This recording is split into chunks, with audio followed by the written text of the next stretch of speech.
Welcome to New Dunhaven, city that is actually 2 cities, but I won't go over the whole introduction spiel again. I do a previously bit, but you wouldn't really know about the other crew's actions yet, so I guess we'll just jump right into it for this team. The 4 of you are individually called and given transportation to, in secrecy, to an estate in a lavish estate in one of the noble districts, where it becomes immediately apparent that this is an establishment owned by the Vespers cartel, and you are all one by one ushered into a dimly lit office that stinks of cigar smoke. With a man, the very, very broadly built, tan-skinned man, sitting at the desk smoking a cigar. And one by one, you were all sort of packed into the room. Want to go around the room and describe yourselves, starting with, say, Oblivious? Sure. Sure, why not? I gotta need some water. But yes, my character kind of, just, strolls in, very, very jovially. He's a rather large and striking member of the circle. He's about, very formally dressed. Formally dressed for a circle member at any. I mean, it's very clear he gets he gets his tailoring from the old world, as it were, but the old Vladov Empire. Yes, clean shaven, very very long silver haired, kind of with the braided ponytail. And the left side of his face looked like an X-Acto knife exploded on him. The Witcher look. Yes. I hadn't intended that, funnily enough, because I've never played The Witcher. What's his name? Geralt, I think. Yeah, Geralt of Rivia. Yeah. Yeah. So yeah, kind of picture him except clean shaven. He's got like a big a big long gray and winter blue coat. Long heavy boots and all that stuff. He's slightly more gaudy Witcher than Geralt. Yes. Yeah. Like if the Witcher were a brightly colored, big time Wall Street moneymaker. Yeah, actually, kind of, yeah, but also had gang tattoos. Well, yeah, obviously. not very visible one. Yeah, but still at least somewhat identifiable to the right kind of people. And he's got a big cane with him, and he walks with a very noticeable limp in his gait, and he just sits down and just takes his place, very silently, but all smiles the whole way. All right, yeah, very a lot of effort going into acting, very good natured. Strong Copper, do you want to introduce your character? Very well. My Jackrum stands out a lot in the environment, since he is formally dressed in that he's in a suit, but it's kind of mothbally. It's the kind of suit that would clearly be more appropriate at a funeral than in the noble quarter, including just proper suit, proper top hats. There seems to be he had some decent shoes, but it appears to be mud stains on them, and also on the bottom of legs of his pants. You definitely look of the earth. Yes. He also is pretty average looking.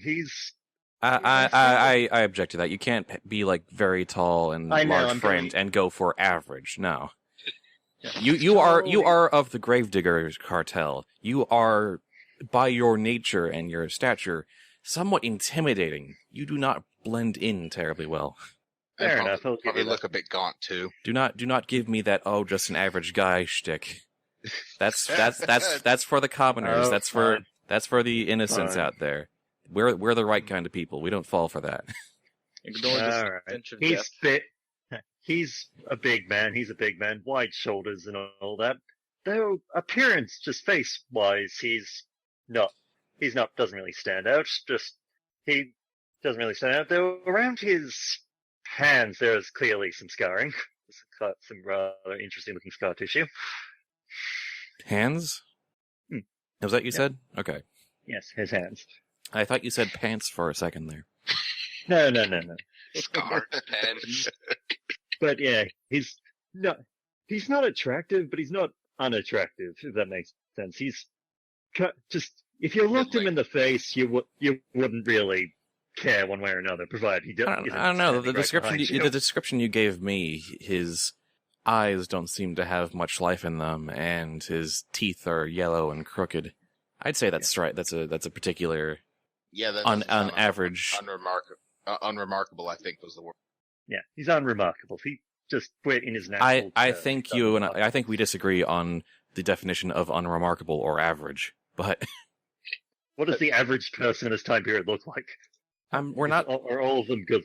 Facial attractiveness is not really a metric we care about here. Fair enough. There are other Fair systems enough. where that's a skill, but We not don't here. we don't care if you look like Brad Pitt or Igor. I'm creepy. Yeah, that's fair enough. That's not really a. But yes, his eyes just don't really sparkle. His teeth are a bit crooked. His hair's a bit oily, a bit slick, and kind of looks like shit. But he's got hair, so yay him. A lot of very tall people that were submitted to these groups. All right. He has not brought his shovel because I'm pretty sure the guy has informed him that they're going into a noble quarter, and as uncomfortable. Well, as you he were is, kind of brought in through a blocked carriage, curtained carriage, so no one really saw you go in. But all right, then he might bring his spade. He might bring the spade, not rather yeah, than the shovel. your transportation has provided discretion in this case. Since you Yes. are meeting with a broker to discuss a job. He'll bring the spade. I can get the shovel later. I can go back home to get the shovel later. All right. Sani, how about your character? Yeah, so Viola is from Magus. She's wearing tight thin leggings under a skirt and a blues at the moment and yeah, she also has brightly colored hair. Looks like rather fit and lean, and you also there may be a dagger or two sticking out of at least somewhere. The colors scheme is mostly like a aquamarine turquoise Mm-hmm. with some black highlights. So very sort of acrobatic style dress with maybe some concealed items. Yeah. So as concealed as you can get them with tight body-fitting clothes. You are definitely without a doubt from the Mummers cartel. Yes. You just screamed that loud and proud just from your appearance. Yeah, of course. What self-respecting artist isn't? Of course. And your character's name is Viola, right? Yes. All right. And you are a thief. Yes. All right. So you enter, and then CZ, how about your character? Kren Wallace, he's also a mummer, and he's an assassin. He walks in, he's a very big smile on his face. He looks around, fills up the room, walks in the center and starts looking at the decorations, if there are any, or if not, just at the walls. He's also he's very tall and thin. He's very brooding. He wears very dark clothing with bright reds and purples. Yeah, you're also very stylish and flamboyant, but rather than being sort of eye-catching and appealing in Viola's case, yours is just very menacing and... Yes. So it's more like the barkeeper you don't mess with. Most of his clothes are just his performing clothes, like very light, thin stuff for stunts and things. But he also wears a very big cloak that's easy to put on and just throw off if need be.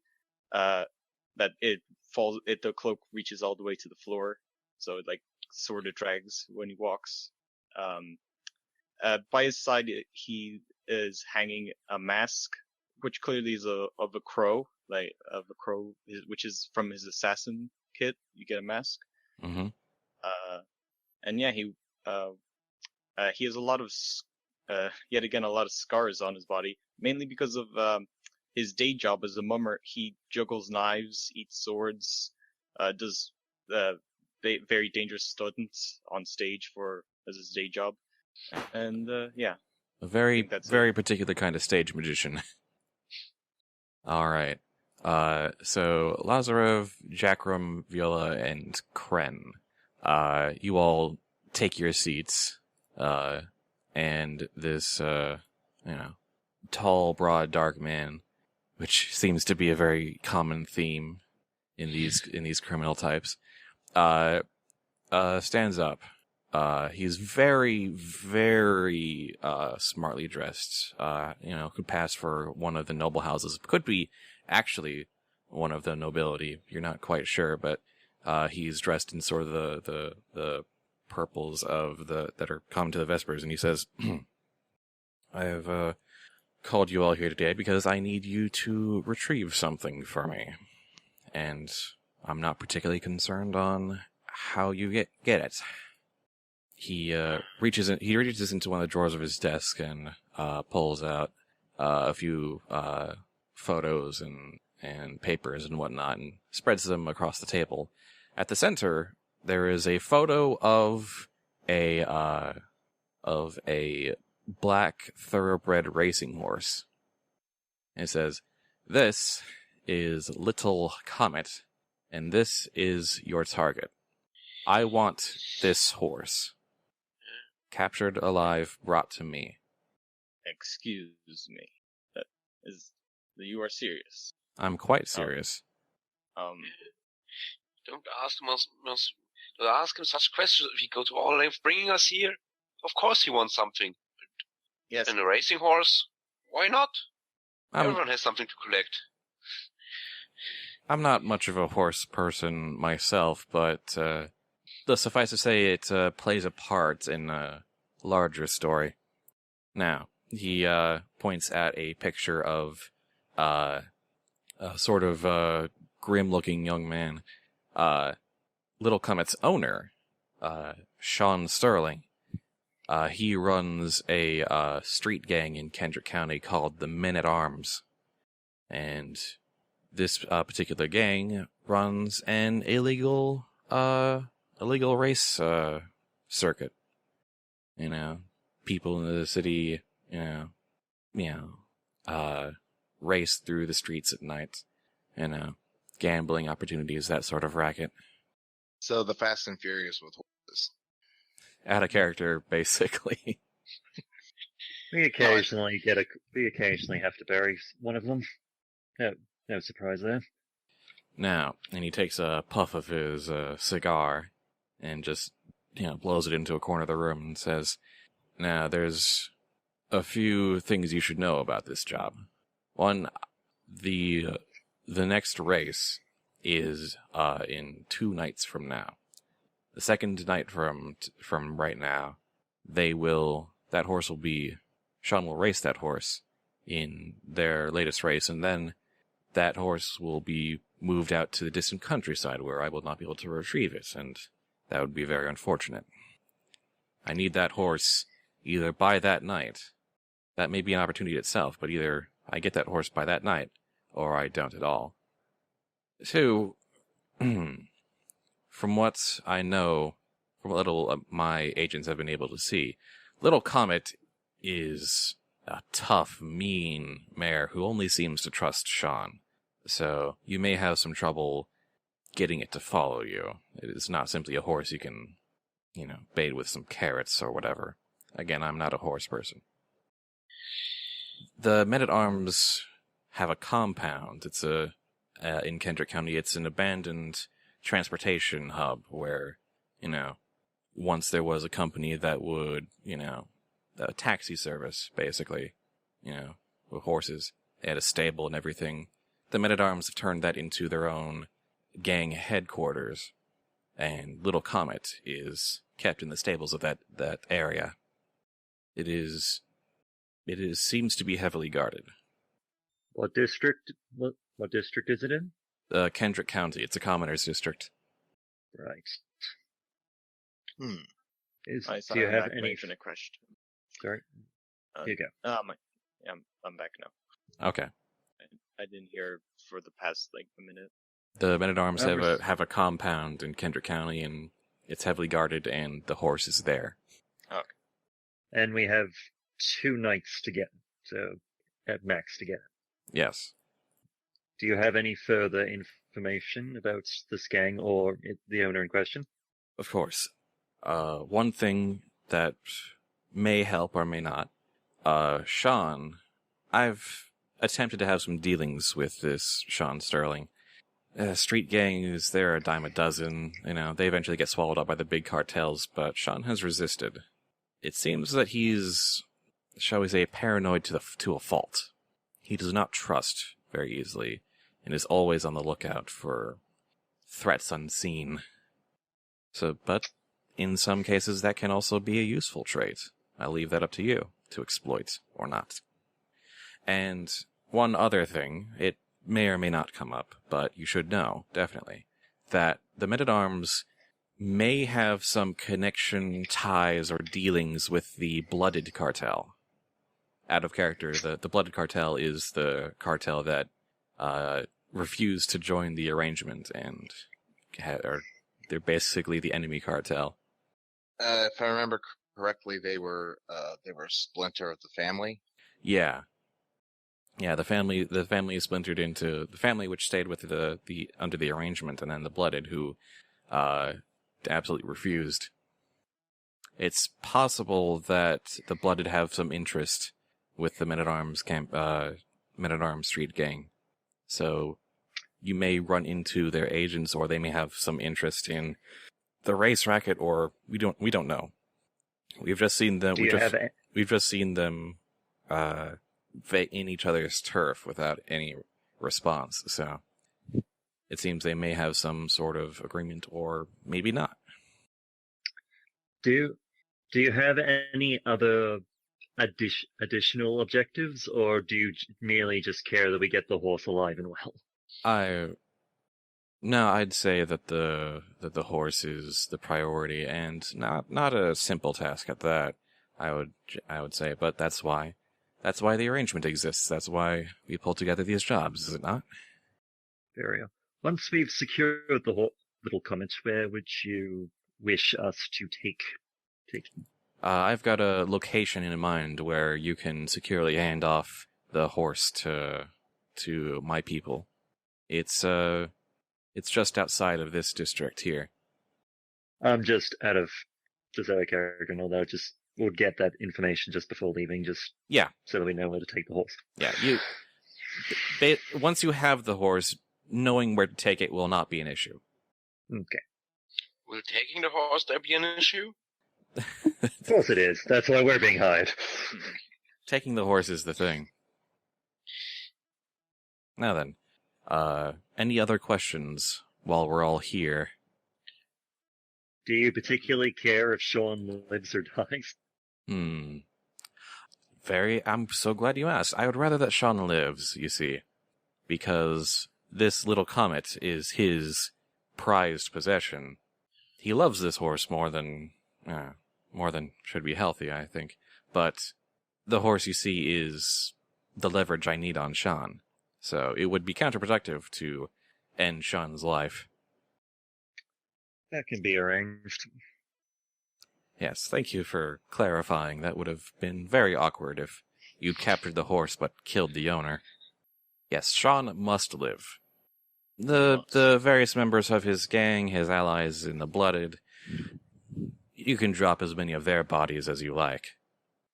Do you wish for us to try and verify why the Blooded are interested in them? If it distracts from your mission, I would rather you didn't.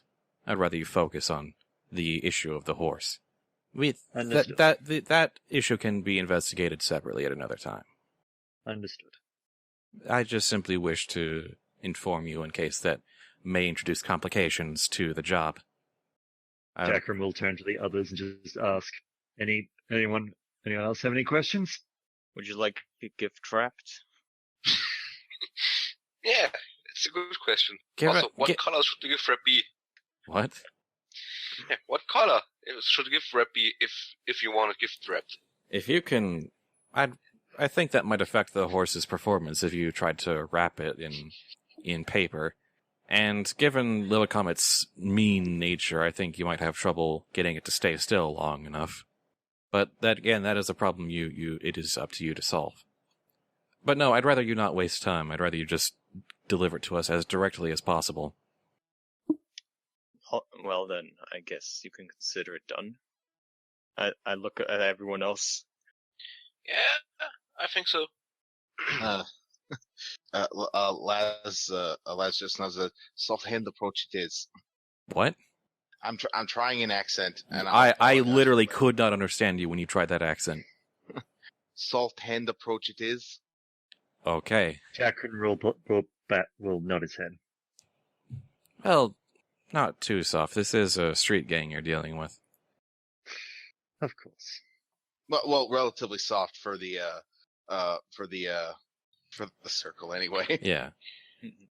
But the circle alive by the end of this. The circle is certainly the rough and tumble, sort of cartel, but they do have enough pull to have other specialties, like you, for instance. Well, yeah, sure. All right. If that's all you want from the broker, then he offers you the use of a room to sort of go over your plan, and guarantees transportation out of the district so that the watch isn't informed. But starting in a few moments, you will have 15 minutes to come up with a plan, figure out what legwork you want to do. Ideally, you should at the end of this, you should make sure that everyone has a legwork scene they can lead, so one for each of you. You can help each other on legwork scenes. Time is kind of abstracted that way, but unless you would just want to plan and go straight to the heist first thing. But legwork allows you to get any resources, information, Take advantage of things, or allies that you might need for the heist that you end up planning. Note to self, I need subtitles.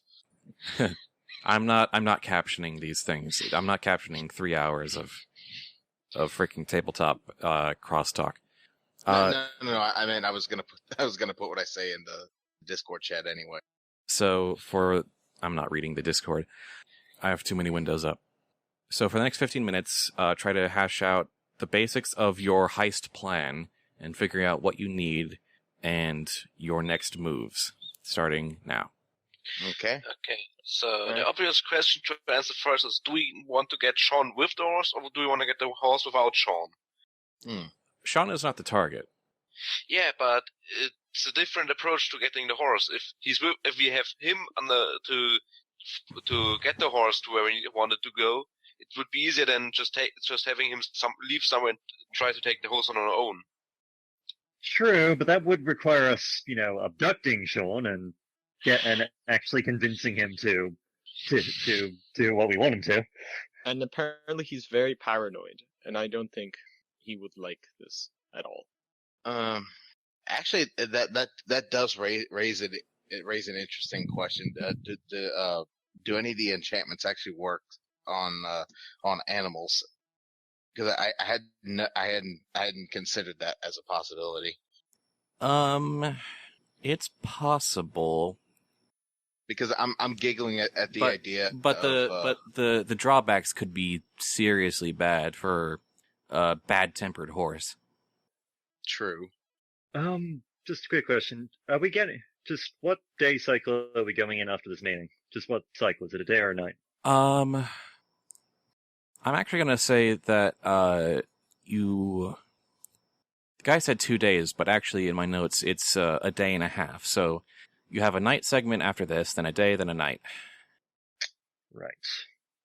So, Well, the so first you would thing we you should this probably- this meeting is happening at like sunset. So I think the first thing we need to do is get some eyes on this compound. Try and work out what's there, what we'd have to deal with in order to get in, and possibly just try and work out what sort of defenses there actually are. Also, we'd have to work on how to get the horse out, and not to try to kick everyone in the face during. Oh, it's okay. We kick everyone in the face. We just don't kill Sean. No. I mean, the horse is gonna kick. The horse is gonna No. be feisty, right? Okay. Very So, yeah, likely. we might Is wanna anyone just, here? Is anyone here good with animals? Remember, try to apply your benefits and influence. You know, you've each got one influence to spend. Mm-hmm. So Let's see if see. any of the suggestions or anything like them could give you an advantage or an option. Well, so how prestigious is the horse race on the day before the horse gets shipped out of town? Yeah, after the night of the race, then he gets shipped out of town. No. How prestigious? How big is the race event? Is it more just like once a week, or is it something a little bit bigger with a horse going away after that? You may need to get more information on that. wait. Who? Would we know who'd be riding the horse during the race? Would it be the? Chances Sterling guy. are it would be Sean. And we don't want. Who's the horse's vet? Who has a race like this? You'd want someone to check it, make sure the horse is in good condition. So who's the vet? That might be a question we need answered. Probably have to ask somebody in the commoners district. We'll have to go in and find out who the vet is, but might give us a way to get into the compound. Yeah. Hmm. Well, Let's see. also maybe we could maybe get in as entertainment if the race is big enough. I mean, there are two mummers here. Remember though that Sean is a paranoid sort. Yes. I could try and break Little Comet's will to make him more compliant, but I will admit I'm not too used to animals over people. Break its will. How exactly? Intimidated into submission. The animal, the horse. You'd have many challenge dice on that type of roll to intimidate aware a of very, very large and mean horse. Well, intimidate, goad, just one of those. Sure, goad the mean horse. Does this horse have to be in full racing condition? I think it would has to be alive and healthy. Yes, alive and Healthy healthy. enough to recover. We might because one idea I have is we might want to just get some kind of knockout drug. I was thinking that, but most of the methods I know are actually not great. Also, the problem is if a horse lies too long on its side, that could be dangerous, I think. We'll think I carry could- it. If we were to get Stroke the horse, I might be able to pull some strings and get us a means to transport it without raising suspicion. Basically, in this case, I could basically use my influence to get us a hearse in order to actually load the horse into that and just travel if need be. So I think we should decide whether or not we want to get the horse during or before the race, or while it's still locked away. Or what I was thinking, if we manage to get in as under any cover, and maybe visit the winning horse or the poor horse that didn't win after the race, and take it then. Yeah, but so it'd be, where do the rest of you think we should take it? Personally, I'm more inclined of either grabbing it either during the day, either tomorrow during the day, or before the race even starts, or immediately after the race. It's probably to get it better before the race because that'll probably draw less attention. 7 minutes, 30 seconds. So Nice. we're having tonight to prepare and do the legwork, and then tomorrow, during the day, we take the horse. What would we? I guess we'd have to actually scout this place out. Yeah, I should be able to do that. the possibility, as I suggested, of using the vet to, finding out who the vet is in order to give us a possible legit way in, wouldn't be bad. Wouldn't be a bad idea, but that is up to you, to the rest of you. I think if you can pull a string to get us in, get someone in as a vet's assistant, that would probably help. I might. I'm guessing they might have they've got a bar nearby the compound where most of their gang members go. I might be able to, if I was to go, I can pull string tips down like the best of them. If I could get them all, if I can get them all drunk and hungover, there might be either less guards tomorrow or the ones that are there and less good. That's something when scouting the place tonight. Maybe I can get some friends of mine to perform some drinking songs and a bit of stories in front of over their base to get them distracted. Wait, just Maybe walk right drinking. to their base? Wait, just to walk right to their base and start performing? No, more like if I can get enough friends, just have them walk around the street in front of their base, like so it looks like there's just a group of street performers going up and down the street. Still distracting, but not as suspicious. Well, I mean, we need to quickly decide like who's going to lead what. Like, isn't Sani? Like, I mean, it'd probably be best to scout the place out. Okay, so Sani does the scouting. I could also help because I got highest sneak around. Okay. Yeah. Secondly, we need to track down anybody who's looking after this horse because maybe the guy actually knows, but I don't know. Maybe he's got somebody he either trusts or coerces into doing that. I'll probably ask around that in the common area. If we're going to drug this horse, what are we drugging it with? Something non-lethal. Like, we could go to an alchemy place. Well, like I said, that's probably some information that we need to get after finding out if there is anything we can. So I guess maybe scouting the place out, tracking down the vet or anybody else who might know something about this, tracking down any substances we can use, and what would be the last thing.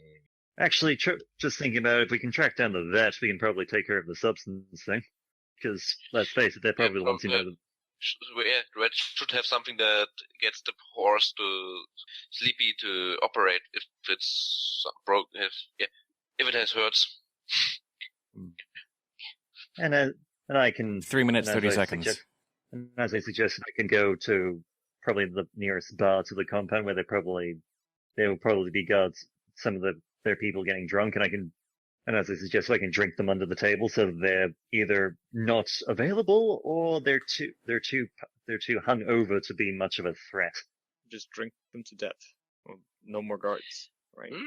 Not dead, not dead, but well, unless they're that stupid, but just keep on going. But definitely, even if they're hungover, they're not going to be paying as much attention. Yeah, so if you're doing that, I can get the vet. I can search for people. Yeah. If you want to get them drunk, maybe I can come on help with you after I scout their place and get them fired up to at least try and drink here on the table, which they obviously won't succeed at. Sounds like a plan. Nothing like so getting them in the mood to get blackout drunk to get them blackout drunk. Okay, but yeah, we still needed to. Well, I mean, where do I'm basically curious about this because I'm not sure where I fit in all this. Like, you're a magus. Like, if you know about magic, you'd probably know, like, be somewhat close to alchemy. Like, you know more about alchemy than the rest of us, right? They're not really related fields. No, maybe you should. But he can, if you want him to, look up alchemy stuff.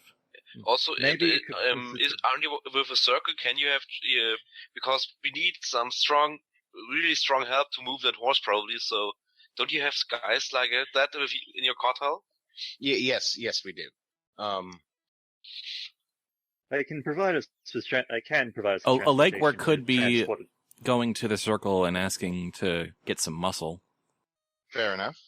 You could also potentially go and visit the vet with our friends to help convince him to be more cooperative. Yeah, I can definitely do that. You've got a minute left. So let's get a timetable going. We go to their, so we go, get them drunk, then I'll stay and scout the place.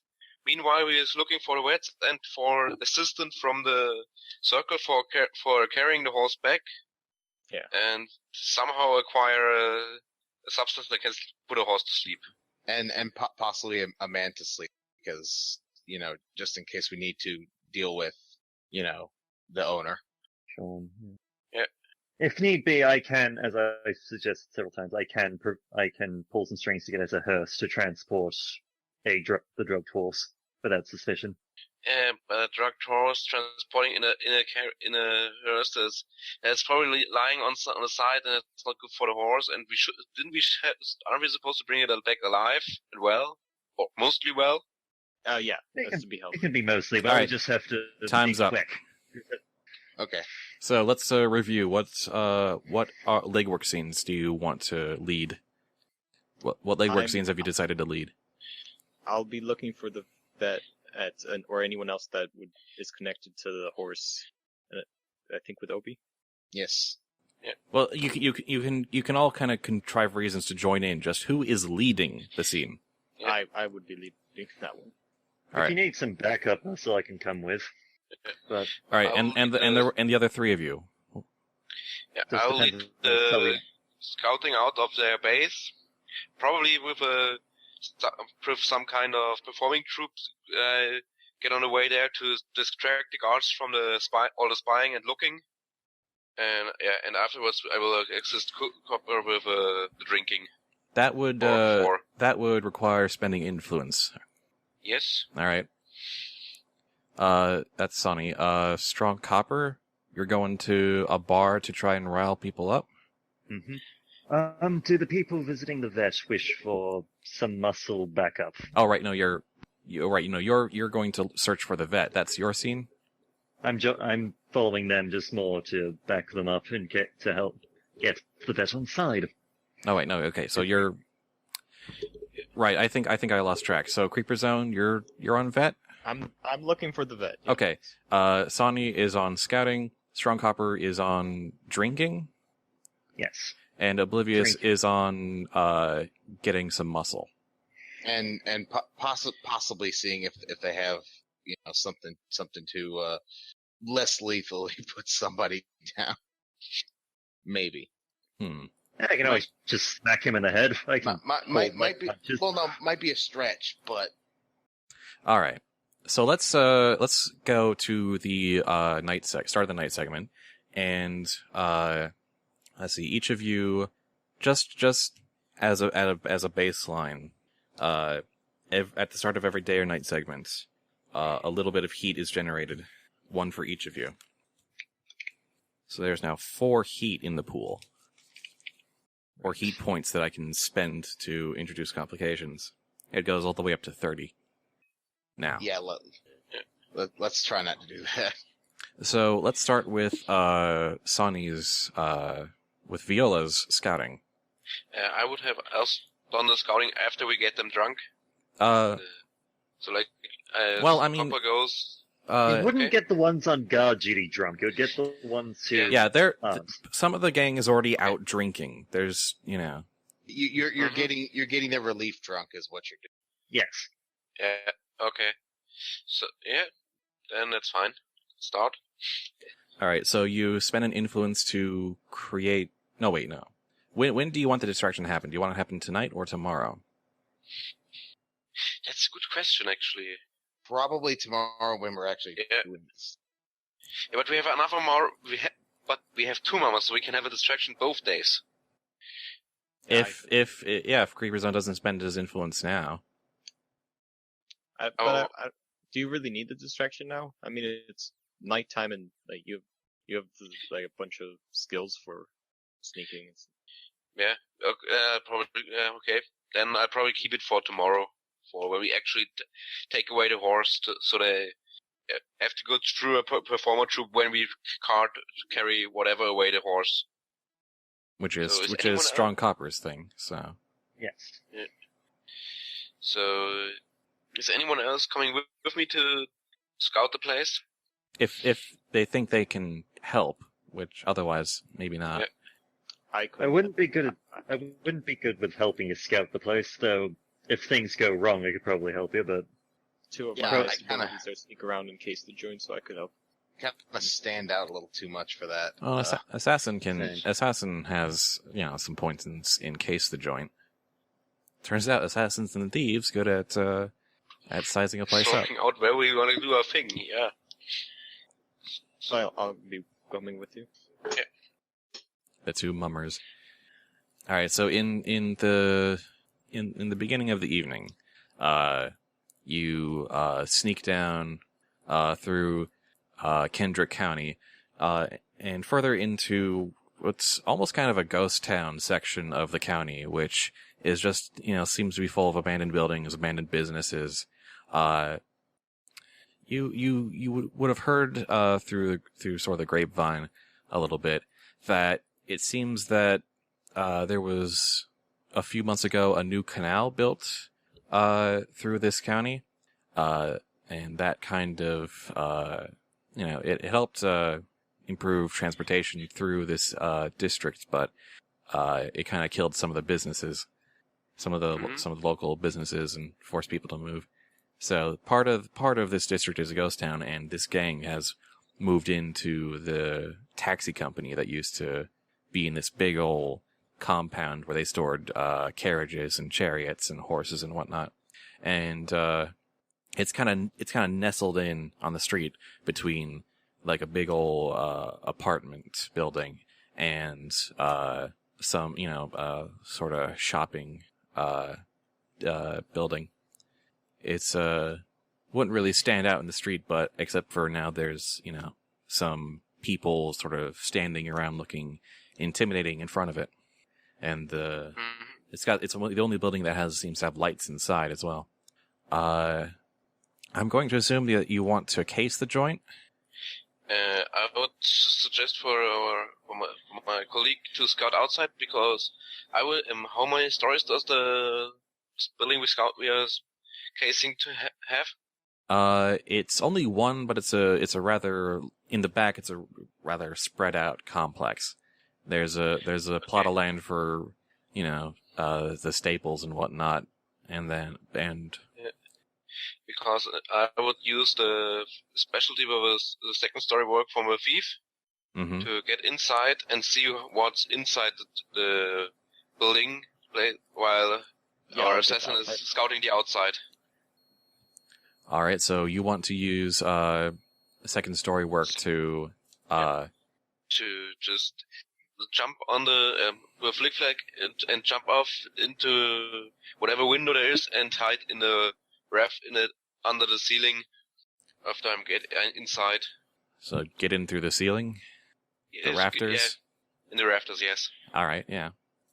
You can do that. You can just do that because you're a thief. You can climb. But I need to roll to get out again. You will have the second story work only guarantees that you can get inside without being seen. Yes. So,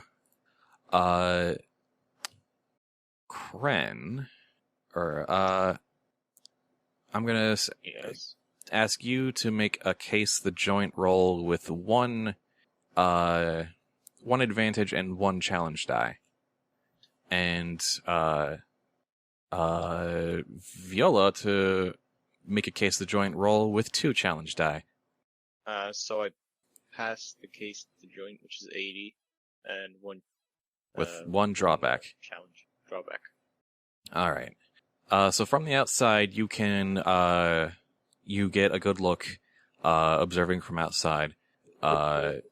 You see a small squad of gang members out guarding the entrance, the main entrance, which seems to sort of bottleneck the building because it's squeezed in on two sides by these other buildings, and then there's all of the space in the back. So they sort of guard that main entrance. There are some back alleys. If you go sort of around to the other buildings and then go their way back, but they do have a guard stationed at some of the alley entrances as well. And they seem to have sort of the bases covered, and they've also got people sort of milling around on sort of the grounds, around the stable. It seems fairly well staffed. But the drawback is that one of the guys in the alley spots you and can't quite make out your features in the dark of the alley. It's not terribly well lit, but he tries to give chase. Could you give me a sneak around roll? Oh, okay. Sneak. All right. You duck back into the shadows, and he passes by you, and just sort of curses to himself and heads back to his post. Clearly, he was seeing things. No, he's Yes. like, I'm definitely saw something. I'm going to tell the boss. As for Viola's roll, 37 with one drawback. You're able to stealthily move through the rafters on the inside, and you see between like the workshop and the woodworking shop and the lobby and the chariot storage and then the inside of the stable. You see over like a dozen goons as well, just standing watch, going over plans of attack. You actually also spot near the stable. You see Sean Sterling himself. He is talking with some of his gang, but also I'm going to say the drawback here is that he's also talking to this kind of menacing looking cartel member, very dressed in red, who's you recognize immediately as a member of the Blooded. Oh, crap. Yeah, after scouting, And you overhear them. You're not discovered. Uh-huh. You overhear them talking about bets made on the race, and it seems that the Blooded have placed a stake in on Little Comet, and so they want him to win. And Sean is assuring them that Little Comet is the fastest, strongest horse in their entire little league. I smell opportunity. Mm-hmm. Yeah, but when they finish with their conversation, I'll try to jump back out the next best window and back up with a creeper, and tell him about the conversation I overheard. Since you're still up in the rafters and you're trying to climb your way out, instead of a sneak around roll, because you're still pretty hidden, give me a climb, jump, tumble roll. It's basically the With- same thing. Yeah. Well, it's sneak around is for stealth. Climb, jump, tumble is for that. Yeah, but it's stat-wise doesn't matter. Yeah, you still have 80%. Yeah. So how much challenge? And I'm gonna say one advantage die, since you are an acrobat and this is second nature to you. You need to put yeah, I'm on the phone because my browser is acting up. You also just can type /. Also works. or put a dash before them. Yeah. The tension. It mounts. Ooh. So you climb up to the nearest window, and you actually manage to go from the window to the roof and jump across to the abandoned building on the opposite side of the alley, jumping over ahead of one of the guards, and, jump onto the balcony of a different floor and sort of make your way across without being detected at all. Yeah. And you make your way out of the building and down to the street. And there you go. Yeah. You've So, now scouted out the compound. Yeah. You know there's a bunch of dudes inside. and try to catch up with Creeper to tell him what I saw inside. Yep. To exchange information. He's just walking down the street, and I just walk out of the shadows. You're both Yeah, walking I- in through the shadows. And, You meet in the I just shadows. imagine I'm thinking more like Viola hanging from the next best, so Spider-Man like from next roof and saying, "Hey, Yeah. what was it outside?" It's directly in his face. You walk out of the shadows, look around, and then she hangs down from above you and is like, "Hey." I'm wearing a pure black cloak.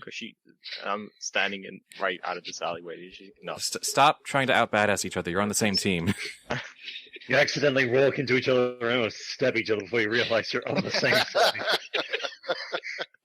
You know how to handle the dark. Yeah, but anyway, we do meet up, and because I said, "Hey, all inside there was about a dozen or maybe some more guards, some gang members, and Sean was talking about some racket about the horse beds with blooded." Interesting. Well, I scouted out the outside, then I tell them all about the layout. Yep, you're able to disseminate this information. I don't even. You don't have to play it all out. You just know. Okay. Yeah, and then finally we will split up again because Creeper is going to search for the vet, and I'll just go to the close bar and meet up with Copper to get them drunk. Yeah. Do either of you have a particular preference for which legwork scene you do first? No, particularly?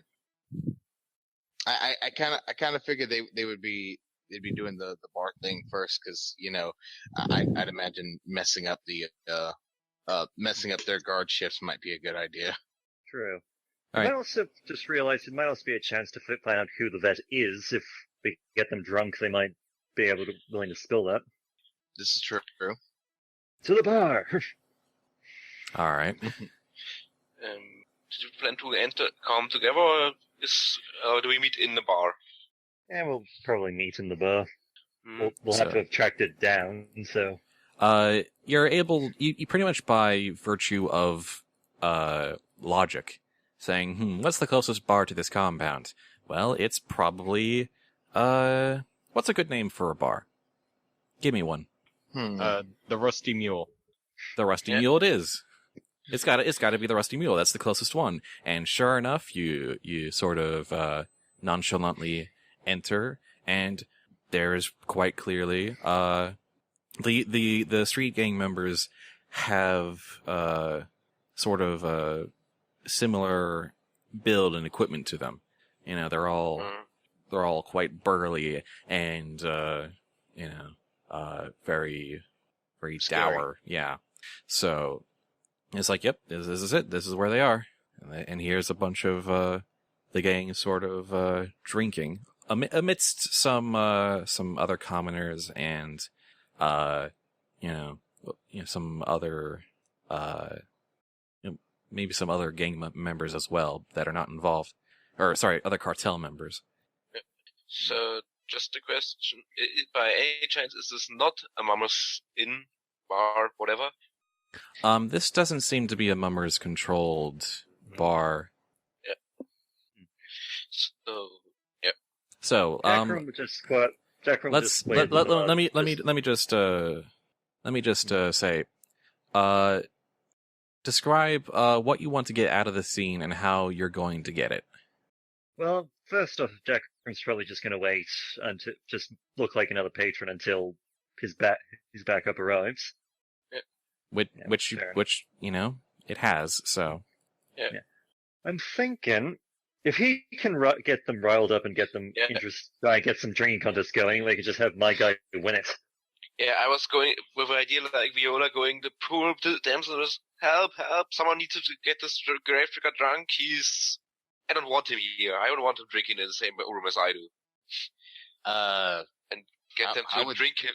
Yeah? How would that help exactly? Just to get them to drink with him, to agree to the drinking challenge. using using what skill or benefit to help them agree, or lie.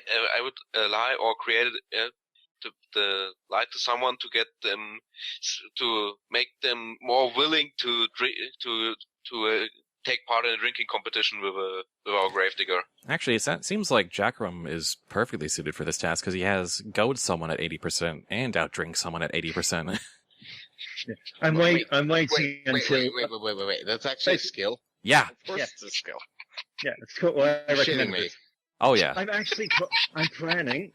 My Hold plan on. is he'll get the drink others going, and then I'll goad anyone in the gang who hasn't joined it. Yeah, I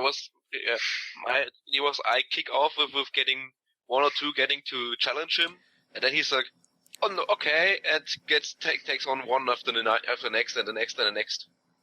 Ah, come on! Why are you a bunch of milk drinkers? Get your asses over here!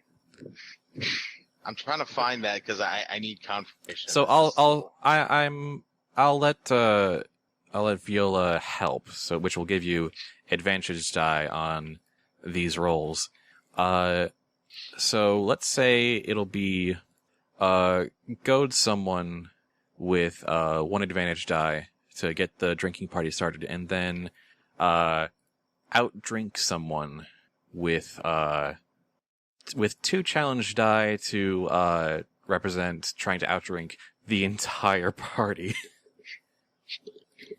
So give me goad someone with one advantage. I'm still looking for that skill. I don't see it. Oh, whoops! Sorry. Well, you got the success. So Yeah. success and a boon, which means that I'm going to say that almost immediately, like, everyone's super down for this. Like, yeah, drink you under the table. You know, they call you a bunch of names and. So was the outdrink with what? Was that a bit? Outdrink with 2 challenge die because you are trying to outdrink all of these guys. All right. So that's 10. Wait. Now 2d10 with E5, yeah. But hang on. That's I do a wrong. dollar sign. Failed comment there. I'll accept the percentage roll. Okay, 1 second. Just give me the challenge die, which you did not get any drawbacks. Nice. So you being a veteran drinker. I work at the. I dig After graves for a living. that's true. Your steely composure around the dead translates well to steely composure among the living, it turns out. And over the hard work of about an hour and a half or so, just bodies drop of these men-at-arms gang members and several collateral damage commoners as well. Just dropping to the floor, with leaving you standing, just nursing your latest drink. I'm Fairly buzzed, but you will be able to work in the morning. This bar is going to be so happy with the amount of business. So after everyone else dropped that, Viola is going to go next to Jackrum and in a boxing takes the hand with his last shot glass up and says, "We have a winner." the only one awake besides the bartender, I'm assuming, unless he somehow got dragged. There are some spectators who are enjoying the show who wisely did not join in. Yeah, just while the hands up, just nursing the drink while the hands up. Yeah, exactly. I'm picturing that scene from Dragon Age where all the Grey Wardens get drunk in Alistair's backstory, and Duncan just walks in and sees everybody under the table. Except for the dwarf who's still drinking. I didn't even think it was a dwarf. I thought it was just a regular human, but I could be wrong. Anyway. But yes, that scene does come to mind. A few people take advantage of all the blacked out folks and start taking wallets and whatnot. Ooh, I remember them. Right. Roll to I'm also steal. taking pockets. Pick someone's spot. Honestly, you don't really even need to roll against them to pick their pockets because they're down. I think I want to sneak around roll so that, like, the bartender and other people don't, like, overtly notice you. Because the bartender's starting to yell at the people who are like, hey. Let's see. No, I'm not. So that was sneak around? Sneak around. Yeah. No, actually, no. No. Sorry. Conceal an object. Okay, I can work with that. Yeah. Still, any complications? Yeah, let's say one challenge die. Because you're in a very public place. To be fair, we're not the only ones doing it, so... Yeah. Yeah. So I consider an object is 65, so that succeeds. I fail that. I fail and fail with a disadvantage, because my conceal object is 65. Alright, the bartender yells at both of you, like, at the same time, and you both stand up. He's like, hey, hand it over. Viola's like, no, I took nothing. See? Got nothing up my sleeves. But she successfully hid. You know. Tears off the sleeves. Yeah, I'll hand my... But Jackrum still has the wallet and stuff in his hands, so he reluctantly hands them over to... You have to hand them over to... He'll pay for the tab. It's on them. They lost. It's on them. And bartender's like, fair enough. In fact, please give me a couple more. You missed that guy. Alright, and that's all the challenges taken care of in that legwork scene. So let's move on. Okay. Ow. Ow. Kren. Alright, we didn't actually ask if any of them knew who the vet was. Oh well. Details. So Kren is looking for the vet. Yes. I'm gonna say, either locate someone or gossip with commoners to ask around. I'll locate someone, and since Obi's there, wouldn't he help me? Yeah. Yes. So, he'll give you an advantage die. Alright. So I have to roll as well to help out? No. Help out means if you can come up with a reason that your help means something in this situation, then you just give an advantage die. Enough success. And that is success with no boons, but you do manage to ask around and find the veterinarian that Sean sometimes takes Little Comet to. And you arrive at the veterinary practice. But naturally, because it's nighttime, it's just about closing. So there's not many people here? No, like the vet is at the doors, flipping the sign from "We are open" to "Closed." It's okay. We won't be long, hopefully. So we'll be walking up to her, the vet, and just if they're turned around, just tap them on the shoulder. No, the woman sees you approaching, Aye. and says, "Is there something you need, gentlemen?" We have I look to Obi and then look back at her. A business proposition. I'm closing for the night, and she, flips the sign closed and tries to close the door. Oh, that we don't need anything in your store. It's more of something you can help us with. She kind of sizes you up, and kind of catches on that you two look like pretty powerful and/or dangerous people, and now frightened, she's like, what do you want? I don't have much money. Last is like, relax. Not here for money or even really you in particular, but one of your it makes air quotes clients. Would we have the picture of the horse? Yeah, you can pull that out. I pull it out. By any chance, would you know this horse? Her eyes go wide, and she starts shaking. Little Comet? No. If Sean finds out that I talked to anyone about Little Comet, he's gonna kill me. Shh. Now, look, we can do this the easy way, or we can do this the hard way.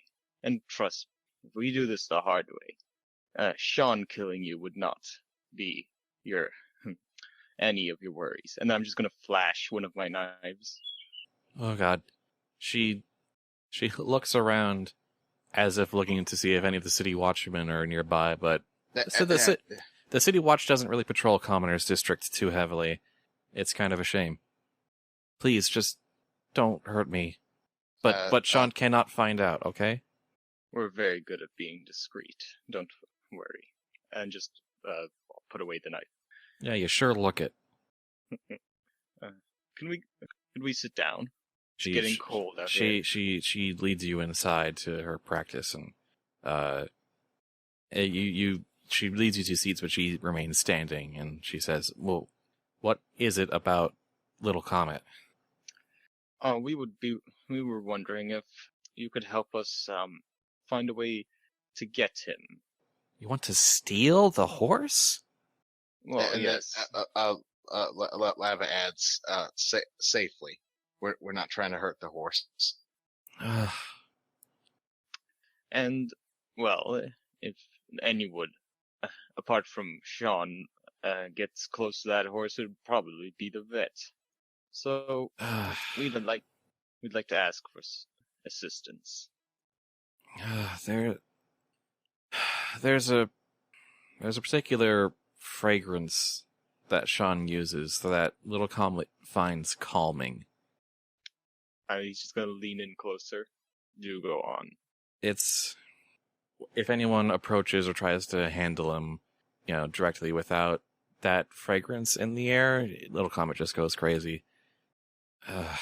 It's sort of a cologne.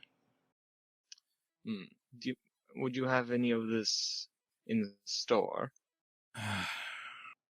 I do, because Sean pays me very well to treat Little Comet secretly. So it helps to have some of it on hand so that Little Comet doesn't freak out around me. I guess you're gonna want that. Oh, that of course. Also, by any chance, would you do you have any arranged meetings with Comet before he gets sent off? I'm supposed to check on him tomorrow before the big race. Isn't that very perfect? I look up to Obi and I'm pretty sure that's all we need. I'm thinking actually if there's anything else we could probably use. Because I was like, if I was thinking maybe we could probably get her to sedate it, but that would look really suspicious, and I'm not sure if that would help or hurt us in moving the horse. If you're gonna try and steal it in broad daylight, if I'm involved, he's gonna know I helped you. Don't worry, you won't need to be there. If anyone other than me shows up, Sean's going to know that something's wrong. Well, I guess you can show up, and we'll be around once you're finished your inspection or whatever you will be doing. We'll just be snooping in and collecting our targets. He's going to know I helped you, and his men are going to hunt me down and kill me. I think I might have a way around that. What kind of way around it? Well, we were already planning on acquiring some help to move the horse. I don't think it would be too much of a stretch for them to look after both of our investments. I don't think protection would last. I don't think you can protect her forever. Actually, a cartel's protection versus a street gang is actually a one-sided contest. And she's like, you want me to get involved in cartel business in exchange for my service? Apparently, yes. My plan, unless you want to get, my plan, was going to be to shoot you in the leg or something to make you not Goodness, no. seem part of it, but I'm a vet, not a can't operate on myself. But yeah, so if you're willing, and I don't see why you wouldn't be willing, that sounds like good to me. Honestly, it probably would be safer with the Circle than with a gang like the Men-at-Arms. They've been getting more and more erratic and dangerous. Alright, but you have to make sure I'm protected. Well, I stand up. I'm not sure how much use a veterinarian could be to the Circle, but I guess I would be in debt for getting me out of this arrangement I have with Sean. If that's all we need, then if you'd like to lead me to this perfume or fragrance. Yeah, it's in the back. And I think that's it for the scene. Yep. So you have the fragrance that Little Comet likes. And as a side note, maybe not be so quick with the threats, because that's probably a one-way ticket to getting people, the wrong kind of people looking at us. What? There wasn't that much threats. I'm just saying you were a little quick with it. Yeah. Maybe some more. if there had been a city watchman nearby, she probably would have called for help. Yeah, that was kind of my point. Wait. Yeah, move. This is fine. All right. So you know that she's appointed to inspect the horse before the race during the day tomorrow. So. Oh, and I'm just saying, if she did, I have my ability silent takedown. I could have just made sure she didn't call out. I don't know if you would have been fast enough. Huh. She might have been able to get a little bit out. A little yelp is all they need. Yeah, half a yell is more threat than a no yell. So don't overestimate your badassery.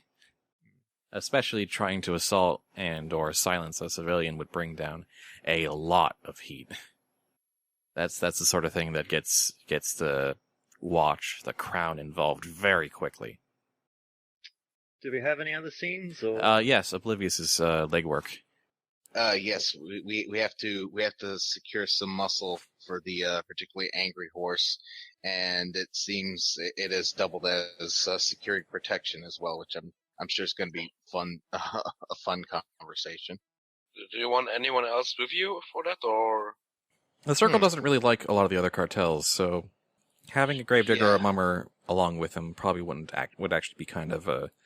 So the rest of us is just meeting up at some safe place and discuss the next morning.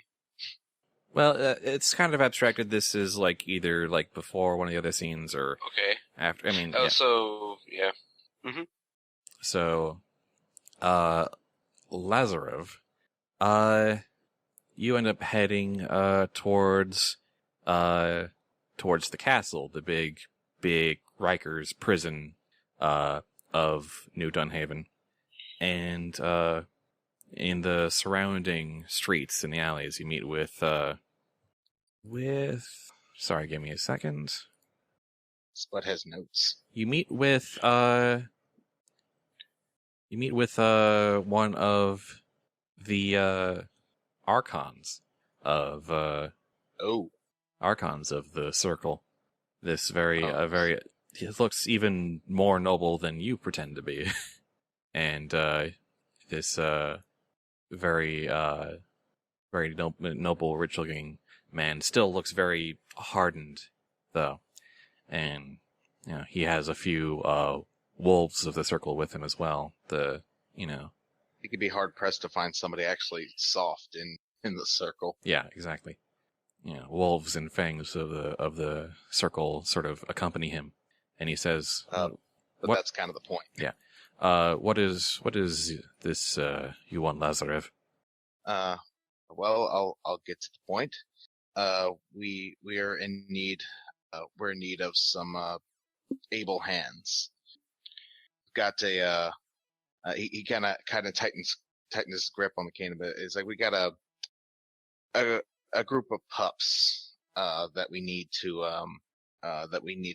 show that they can't keep anything valuable from us. Is this a job you were on? Of sorts, yes, but it's an interesting job. Yeah, do tell. You've heard of the men-at-arms, yes? In passing. Street gangs, they're a dime a dozen.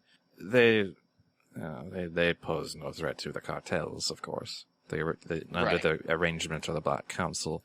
But little voids of turf appear here and there, and they try to make a fuss. And once they get too big, we break them up, we send them to the castle, we absorb them into us. It is the engine of the Dusk City. Yes, yeah, hence why pups. So yeah, in particular, this job requires dealing not with a man directly per se, but rather his rather surly prize horse. Your job is to take a horse? Lazarev, how did you get wrapped up in that? All right. Ask the right kind of people. Well, what do you... Just take the horse. What do you need my help for? I'm sure you can wave your hand and convince someone to hand the horse over to you, huh? No, but tell me what it is you need. Tell me what it is. I'm having fun. Yes, small complication. We've acquired an asset, I suppose. But unfortunately, we'll need equal parts protection, as we will, for intimidation against somebody trying to steal this horse away from us again. That's partly the reason why I went to you instead of, say, Gravediggers for a hearse. You need to protect an asset, bring them under our wing. Is it a particularly good asset? I don't know that we have I don't know how many able hands we have, say, in actual pups and animals of other kinds. And a veterinarian.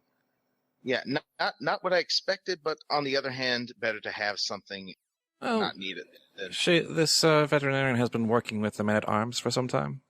Yes, and that's the other thing. It's why I want it to be a circle, a group of circle men, as it were, or women. You know, I'm not too picky. But I would much rather that we have. So what you need is some muscle for the job, and to arrange for this veterinarian's protection under our wing. Yes, if nothing else, to discourage. Well, it may take, shall we say, some of your political capital to pull off, but that can be arranged. Anything good for the circle is good for me anyway. Well, this is questionably good for the circle as a whole, but for you, I will. This once I will follow this path and see where it leads. Take what we can, large and small, right? Every little bit counts. Indeed. All right, so I'm going to need you to spend an influence to get this favor rolling. Yep. There it goes. Whoa, jeez. There it goes indeed. Just sneeze out that influence all over. Was it an in-character or out-of-character sneeze? Both. Yes. Alright. Ugh, disgusting. Alright, now get out of my sight. Alright. And that's legwork. And with all of that, since you guys are planning to do this heist during the day, this next segment, you don't really get to have another planning scene. You just have to jump right into it. Yep. Can we assume that everyone of us puts on the horse calming fragments? Well, I don't think all of us would have to wear. Just the one person, whoever's going to handle it. The horse. Yeah, but the question is, if we don't have a planning session, we probably don't know who's going to get to the horse first. Well, I mean, here's the thing. We're gonna. Okay. Look at it this way. And Spud can correct me if I overstep my bounds, but if I'm arranging for protection, I'm pretty sure it wouldn't be hard for them to listen and say, hey, I need this fragrance for both them and the protection, as it were, just so that the horse doesn't kick them in the chest and kill them. You can sort of spread it around, a few puffs for everyone. Yeah. It's a very pungent fragrance. Considering that we are not calling on the hearse to transport a drugged horse, I'm assuming that we're just going to go in and take it. Yeah. Go take it and somehow get it out. That's yeah. So, I'll be arriving with a big acrobatic street performer group I get from my influence, or not so big. That would be up to you. It's your influence, I think. Yeah. No, the question is how big the troop actually is. That's probably up to Spud. It just says, convince a performing troupe, actors, musicians, or the artists from your cartel to act as a distraction for a scene. Yeah. So you're basically wanting to set up like a small parade that goes through the district, especially this area. Yeah. Like, maybe have even drive around the compound. Make it loud noises, because I'm pretty sure there's going to be a few of them who are hung over. Loud noises are going to be that too. That too. Take out the fireworks. Yeah.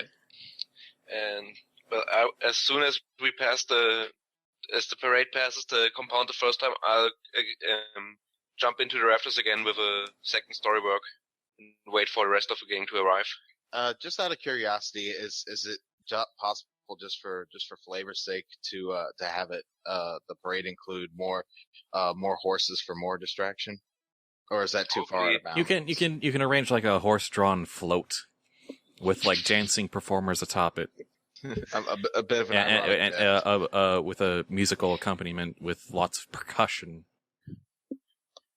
Yeah, sounds good. Lots of percussion and like somebody with one of those trumpets with a mute to make the horse whinny sound.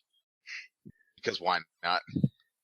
All right. Jackrum will sort of linger around one of the alley entrances that I'm sure that his cohorts have told him about. Just more, yes. Not being in sight just yet, but just more when the time comes to possibly knock out a guard or two to slip the horse out. So you're planted there. I'm gonna guess that our assassin's gonna try and disguise as the vet's assistant. Yep. So that is I'm gonna need you to make a creative disguise roll. Got it. You can push your luck to try and improve that roll. I'd have to push it twice, but I'm pretty sure it's definitely worth it. So, yeah. It's kind of now or never. So yeah, I'll push my luck down to 72. Yep, and you lose 20 luck, but you managed to create a convincing vet's assistant disguise for yourself. Oh, actually, that was the dumb question I was trying to remember earlier. I don't think I actually skimmed over the luck thing all that well. Could you give me a quick rundown of that? It is your health. It represents not just sort of physical defense, but mental defense as well. Convincing someone in a dramatic scene might involve reducing a dramatic enemy's luck through convincing someone or lying to someone down to 0, at which point they'll be convinced.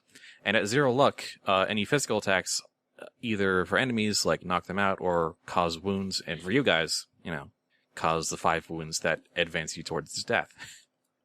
Okay. So luck is your shield of both health and will. Enough. All right. So I think that accounts for Kren and Jackrum. Where exactly is Viola and Lazarev going to be? Well, as I said, Viola's for at first being part of a parade, jumping around, doing flick flags, and when they hit the compound, I'll try to go inside and hide in the rafters above the horses. Oh, and the horse. And you can actually just use second story work to plant yourself there. Exactly. And Oblivious, I'm guessing you're going to hang out with your squad of 4 circle toughs. Yeah. All right, and you'll be waiting sort of around the corner, essentially. Just to make sure that, hey, we got to watch over it and make sure they don't get into trouble while we're waiting. All right. So then I guess the person taking point is Kren, the assassin disguised as a vet's assistant, going with our vet woman as she nervously, with her bag of equipment, walks into the compound. They sort of pat her down, then pat you down. Make a roll to conceal an object to make sure that your assassin's gear isn't discovered. Make sure that you concealed it well enough. Nope. You can push your luck again. Pushing luck again down to 60. Yep, and which means you should be at 60 luck as well. But you succeed, and you manage to hide your knives and even it's a crossbow, right? I think. Yeah, I get a crossbow and a mask. Yeah, you managed to hide your gear super well beneath the vet's outfit, and you are led inside to the lobby of this abandoned taxi business. You kind of look around and you notice that that a bunch of the other guards around they've got kind of like dark bags under their eyes, and they're sort of. One of them's holding like a bag of ice up to his forehead. Just, they are all hung over. They are so hung over. Quick, and outside you hear crashing of cymbals. Yeah, that's the point where the. Do we have some bass drums on the float? So the parade drums? starts marching by, and you just hear groans throughout the building. And a couple of them go outside. Will someone tell them to shut up? God. A few of them actually leave to go out and yell at the parade. This is way more interesting than I thought it was going to be. Meanwhile, Sean Sterling himself, sort of a tough young man, kind of walks out and is like, "What the hell? Oh, you're here, but who the hell is this?" And he glares at Kren, and it's like, you, and she nervously says, "This is my assistant," and he says, "You don't have an assistant, don't you?" And she, no, I just part time. Let's just take a look at Little Comet, okay? And I'm going to make a roll of my own. He narrows his eyes at you. Kren, make a roll to lie to someone to confirm that you are who you say you are. There you go. You succeed. Dewey Decibel. However, he does not seem immediately convinced. He says, okay, no. Look, your assistant can wait outside. Oh, that's fine. And she looks at you like, "Are you sure?" saying in her eyes, but she just sort of nods and says, "Yeah, I'll see to him myself, and I'll consult with my assistant afterward. That's fine." She kind of nervously looks at you and then walks past Sean to the stables. Alright. So while sitting outside, I'm gonna look up to see if I can spot Viola. I'm hanging in the stables, so probably not.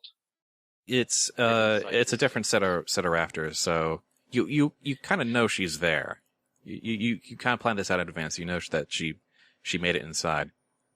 Alright. You know that Jackrum is waiting in the alley, and that Oblivious has a whole crew waiting the next street down. In case something goes really wrong. Which is looking increasingly more likely. So outside the room, are there many guards? In this room? Yeah, in the room. Yeah, there's still about six guards in the lobby area. There's probably more in the workshop, and all of them in various, mostly hungover states. Okay. What kind of roll? What do you want to do? I'd like to see if I can find any way to get, like, find any way I can see what's going on inside, or get inside stealthily. So would that be? They are kind of surrounding you to make sure that you don't go anywhere. Yeah. Well, then I'll be, I guess, waiting for the Viola to do do her thing. What was Viola's thing? Viola's planning to wait till the vet is leaving, until the vet is coming inside and in view, then drop down and try to get try to ride the horse straight out and join the parade and disguise it as a Little Comet. Little Comet's a very, performance. very distinctive color. Is the problem with that? I was more idea like to snap some canvas and drop it over the comet to hide the horse itself. All right. So. But still, first. having Okay. to get Okay. out. So, I guess if you're hanging out in the rafters above the stable, as the vet walks in, I guess it would be a climb jump. It would be a jump check to basically leap atop the horse. So Oh, nice. You hop down from the rafters and land perfectly on the horse's back, but even though you're wearing the fragrance, the sudden shock still startles. So can I roll handle animal to calm it down and start riding? You Would can this- roll to handle an animal. You have that skill. Yes, I do. And sorry, roll 2 drawbacks as well, because this is a temperamental horse. 2. 2 drawbacks, or two challenge dice. Oh, that's not good. The horse, you managed to hang on and try to wrangle the horse, but the horse kicks around and refuses to walk out of the stall for quite a while. He just spinning around and kicking, creating dents in the wood paneling, and making just loud whinnying noises, drawing the attention of basically the entire compound. Is there any guard like directly beside me? Oh yeah, you've got like 6 of them like right next to you. I'll say, is that normal? What the hell is going on? I think I should probably, and then I'm gonna try walk in. Sorry, just out of curiosity, have we heard the horse going nuts? Have I Yeah, heard the it's Jackrum's heard like the entire block has heard this by now. Jackrum's gonna gonna just bring his spade just up properly, and then he's gonna go around into the alley. It's time. He's gonna go in. And I'm assuming that we probably heard the commotion as well. Yeah. And So I'm walking. Alright, so I'm walking in.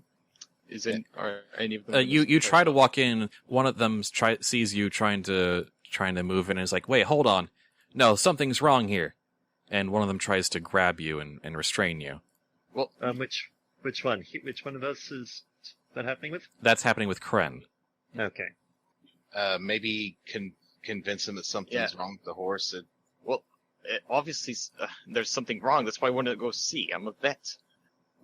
If this isn't normal, then, he probably needs help. Make a roll to lie to someone. Well, I mean, technically speaking, it's not really a lie, just not in the way he's probably thinking. Well, it's still lying about your intentions. All right. Successful. So, they are hungover as hell. So they're just like, please, just make it to stop, for Pete's sake. And they let you through. Sean, however, who's just immediately inside the stable, is like, no, hold on. Meanwhile, Jackrum, there is a guard between you and the land behind the stable in the alley. That's fine. Is he looking? I'm curious. Is he looking outwards? Yeah, or he's inwards to hear the noise. Yeah, he's turned inwards. He's kind of walked to the edge of the adjacent building to kind of peer in and see what the trouble is. By this point, a few of the guards are starting to see that there is someone riding the horse that is not supposed to be. Yeah, probably still with more or less bright clothes, like the guys in the parade. Yeah. Yeah. Jackrum's gonna just walk up behind him, just smash him over the back of the head. Yeah, I think you can just... You're just gonna stab him? Yeah, that's a slash striker. Stab someone? Well, no. Sapping is different. You're basically taking a billy club to the side of his head, knock him out. Technically, I'm bringing a spade to the back of his head. Whether or not he actually lives, I don't particularly care. I'm just gonna say that you can knock him out, like, easily. Alright, so just roll for that, or... No, you just do it. you walk behind him, smack him with a spade, and, like, without breaking a step, just keep walking. Yeah. Probably also in rhythm with Kimbals of the parade. Clang. Yeah, there's the parade is like drawing closer, and the music's getting louder. So there's this big band backing track to everything. Also, you might want to drag the body into a less conspicuous place if you've got time. All right, so now I'm gonna say that that Sean has realized that this is now all going wrong, and he shouts, "Get them! Stop them!" And I'm gonna say that a drama scene has now officially begun. But Jackrum, because you have lightning reflexes, you get to take your turn, take your action before any of mine. There's a few there's Sean himself, Sean Sterling, and he's what is he armed with? He's armed with some kind of blade, some kind of sword. Oh, also before this starts, I just want to reiterate that I've basically given orders to them. It's like, hey, our guys, the vet and Sean, keep them alive. Everybody else, don't worry about it. All right. So there's 6 guards coming in from the lobby. There's about 5 goons, squad of 5 goons in around the stables. And then there's Sean himself, who's also in the stables, the vet's in the stables, and it sounds like there's more guys coming in from the opposite side of the building, from the workshop. A lot of these guys, not all of them, but a lot of these guys are hung over, and also outside on the street near the parade, at the direction that Oblivious is coming from, there's about 3 guys just complaining, guarding the entrance. I'm probably gonna run into the Mook squad because they're heading into the stables and all that.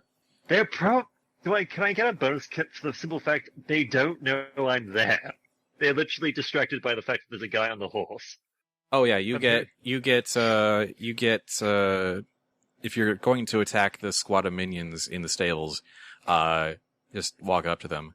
I'll give you 2 boons for that, because everyone's focused on the horse, the rampaging, panicking horse. Rampaging pink horse. And you're just coming out like a ghost out of the blue and just whap. Let's see. So I'll give you 2 advantage dice. Okay. This is gonna be good. Let's see. And this is of course a strike, stab, or whatever roll, but I'm very good at that. It's a strike. Rolling. Oh, whoops. A 1 and an 8. 1 success. 1 and 8. Whoops. Sorry, I forgot the thing. Yeah. But 1 so boon. You got a 1 boon. Flurry of attacks and Weapon Master come into effect, don't they? Yep. Flurry of attacks means whenever you succeed on attacking against a squad of minions, you reduce the squad size by 2, and any boons also reduce the squad size by 2. So you, in about 4 strikes, you knock over 4 hung-over street gang members. 4 bastards. I just walk in with a spade, just start swinging. Probably just left and right. swing Swing, just punch, and just all Bang. kinds of attacks, and they're just down. Bang, Just spin bang, in one Maxwell, place, whirlwind. silver shovel. I just have a seen a being of Kingsman in my head, but instead of an umbrella, he has a spade. Yeah, basically. Yeah, that's what I was thinking. Oh, goodness. So 5 has become 1. All right. So let's see. So Sean draws out his sword and starts. Sorry. And turns against Kren, who's walking in. Realize, by now he's not buying the disguise anymore, and he takes a swing against him. Which misses though. The one remaining guard, who just saw 4 of his cohorts get smashed behind him, turns around and tries to hit Jackrum with just his fists. He is welcome to try. Quick, punch the madman, swing your shovel. He does land a hit, but because he's a minion, he only deals like 4 luck damage to you. Like his fist like glances off of your equipment. He's punched me in the face. My head's just turned and just turning back. Just really. Do you remember that scene from the Robert Downey Sherlock thing where he throws the hammer at the big guy and nothing happens? Basically that, yeah. that's what I'm saying. Except it's a tall mortuary looking guy. There's some dude attacking Lurch from the Addams Family. The squad of 6 that's behind Kren all gang up around him and all try to come at him. They however are super wasted, and Kren is just easily able to sort of nimbly dodge around them, and as they just sort of basically tumble over themselves trying to punch him. They're also trying not to get hit by the rampaging horse. Probably get back there. Or is that that's Creeper? No. Sani's on the horse. Yeah, Viola. I'm still on the horse. I think barely out of the stable door, if at all. The squad of 3 outside encounters the squad of circle people and tries to attack them, but the circle manages to push them back a bit. So we'll go sort of around the call in no particular order. Oblivious, on top of, actually, let me look up something real quick, because I'm basically going to treat you like a temporary boss. That's cool. Mob boss Oblivious. Do we see his boss health bar? No, I mean like, as in, you have 4 members of your cartel helping you out. They're basically a squad of minions. They're not the toughest guys in the world compared to you guys. You decide how they act in the scene. They have a 50% chance of success for anything requiring a roll, and it can fight, help with tasks, or deal with complications, though it must always work as a single unit. Okay, fair enough. So Squad A, fight Squad B. So Fight. In terms of this drama scene, you have your action and, minor move, and you have your squad's action. Okay, so question: what's the guard makeup like? There's still standing basically. There's a squad of 3 in front of you. Okay, so our first actually, gonna try. I wonder if I can actually. Can I affect them in combat magically? You can try to use sorcery. I'm basically just trying to get them to turn tail and run because I'm not really concerned with them. and You want to say use your use sorcery skill to create some sort of intimidating display of power? I mean, I don't think much sorcery would be required, but I definitely, I'm definitely trying to save the muscle for subduing the guards inside, because I'm pretty sure there's more inside than there are outside, and then we still have to deal with Sean. All right. Just asking, you're a Magus, right? Or even better, if I could convince him, it'd probably be way harder. So okay. Recruitment. Describe what kind of magic you want to use, and then roll use sorcery. Okay.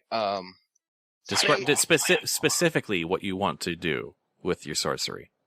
Basically, I'm just trying to convince them that, they see these guys rocking up. There are various levels of willing and hungover, and they just said, screw this. This isn't worth it.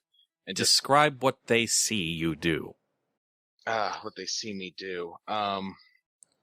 Oh, I know. Because the actual talisman thing is a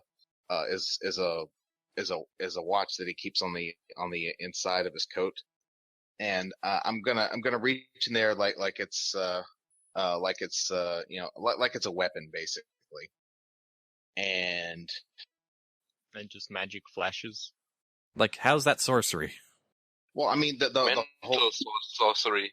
If it's not sorcery, then you're just rolling to intimidate someone by vaguely gesturing that you've got a weapon in your pocket. Just real quick. You're a Magnus, right? Magus. It sounds like enchantment. It sounds like enchantment. It could be enchantment, or it could be use sorcery. I was just basically trying to see if I could dominate them, but if it's going to take too much time, then I'll just try to intimidate them. I thought what you were going to go for was some kind of magical display that would, an actual magical display. Oh, okay. Yeah. What? Is it possible to basically flashbang them with magic, or is that not a thing? Oh yeah, that's something you can do. Use the reflection of the watch to agitate their hungover state. Sorcery. I'm expecting you to use sorcery here. Describe what your magic does. It makes the flash brighter and sound something like a big bang. I was thinking something like solar flare from Dragon Ball Z. Just kind of the since it's during the day, the sun's actually out, so just catch the flash of the sun and then. All right. Magnify it. Since they're hungover, roll one advantage die as well. Use sorcery. Okay. Let's see. How do I do that again? Let's see. Because it's 1d 100 for the sorcery roll itself, and then 1d8 E5 to use the success code for rolls.org. 5. And make sure to use a semicolon to separate them. Yeah, I used the semicolon. Let's see, okay, the sorcery succeeds, and I don't think I got an advantage. Alright, you didn't get a boon. So you do blind them. Only one of them just outright runs away, just starts fleeing. The other two are annoyed, but still around. Okay, and I guess for the remainder, just my 4 guys versus those 2. Yeah, roll just anything, 50%. Okay. Oops, I almost forgot the slash roll. Ooh. And that's a success. Your 4 guys just bowl over their 2 guys. Just sounds of a brawl later, and they are knocked out. One billowing dust cloud later. All right. Hungover, blinded, outnumbered. They're not gonna last. Yeah, these guys are. Probably not. Yeah, they might have been tougher had you not completely sabotaged their compliment. But so can we throw one of the guys just for comedy effect? Can we have one of the guys throw one of them through the door with a Wilhelm scream? Oh yeah, you do that. Ah! That's just for my own amusement. I know that's not going to help at all. I can't get high pitched enough for the Wilhelm scream. Can you just edit it in for the YouTube vid? No, I'm not gonna go that far. So somebody can look up a Wilhelm scream and find it out. So, All right. strong copper. I've still got that one guy, right? Yeah, you've still just got the one guy. Yeah, I'm gonna hit him. I'm gonna hit him. Just any bonuses to that, or just... Nope, just straight up. Also, I can't believe it's taken me this long to realize, but have I been saying your name wrong this entire time? Because I've been calling you Cooper instead of Copper, and I think I've been messing it up. Yeah, it's Copper. Oh, Basically, wait. What? just basically, just the last guy standing, guy just punches him in the face. Yep. So the recap on your actions where you just use your spade to knock out 4 guys in a row. The last guy turns around, tries to punch you. It doesn't do very much, and then you just punch him back in the face, and he goes down. Hey, look, a fist. Where? Punch.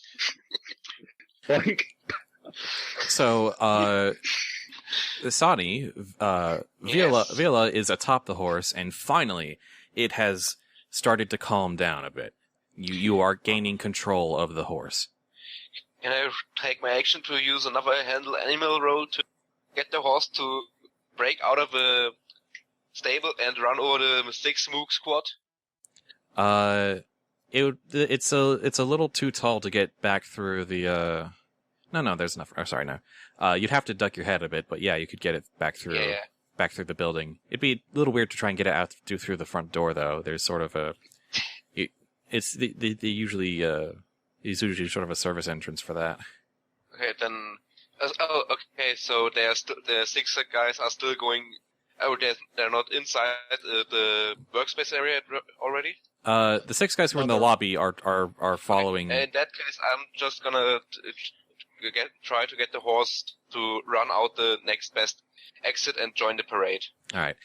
So yeah, make a handle and animal roll with still 2 challenge die because still a temperamental horse. All right, 48 with 1 drawback. So you the little comet who just bursts the stall door open and starts running in the direction you lead it with the reins. But then Sean makes a whistling call, and the horse stops right before it's about, you get out into the street. It doesn't go head back, but it does stop. Mm-hmm. And it's not quite all the way where you want it to go, and Sean knows where it is. Kren, your action. Okay, so You've got six minions behind you and Sean in front of you, basically. I'm gonna be attacking them, but before I do that, I'm gonna smile, hold my mask up from underneath my disguise, and just say, "Do you know what they call a group of crows?" Put on my crow mask. Oh God! God! And then I'm gonna God. And then I'm gonna attack with using my ability carve your way out, so I get 2 advantage dice. I'm gonna attack basically the group of minions, or. I need to check the rule book because I'm not sure if I'm allowed to punish you for that pun, or if I'm actually supposed to reward you. He's a murmur. This is I'm a murmur. It's definitely in character.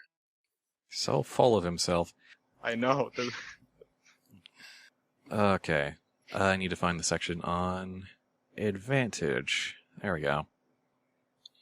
Is it in the judge rule book? Is the player doing something? Okay. Yeah. It's appropriate to your character, and yeah. Okay. So I'll give you an extra advantage. So you have 3 advantage die to go with your. Let's see. I'm guessing it's like brawl with someone. I gotta go take care of something. Stab someone and I've stabbed someone. Yeah, stab someone. And brawl with someone. They're the same thing. So. Yeah. Well, same level, but which skill you're using is. I mean, yeah, he's a mummer, so of course he's dramatic. So, you stab in quick succession 1, 2, 3. They all go down to the floor. Three guys just drop. And that's my action. Alright, so that means it's my turn for all the judge-controlled characters. The vet just sort of hides in one of the stalls so that she's not in the crossfire. Sean, let's see.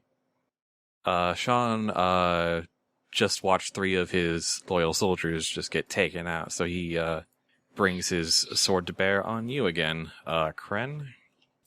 And he just manages to make it happen.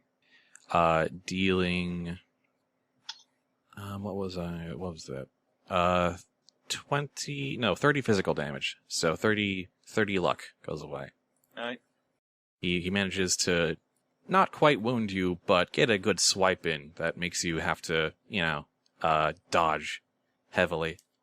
Then the remaining squad of 3 behind you also makes their move.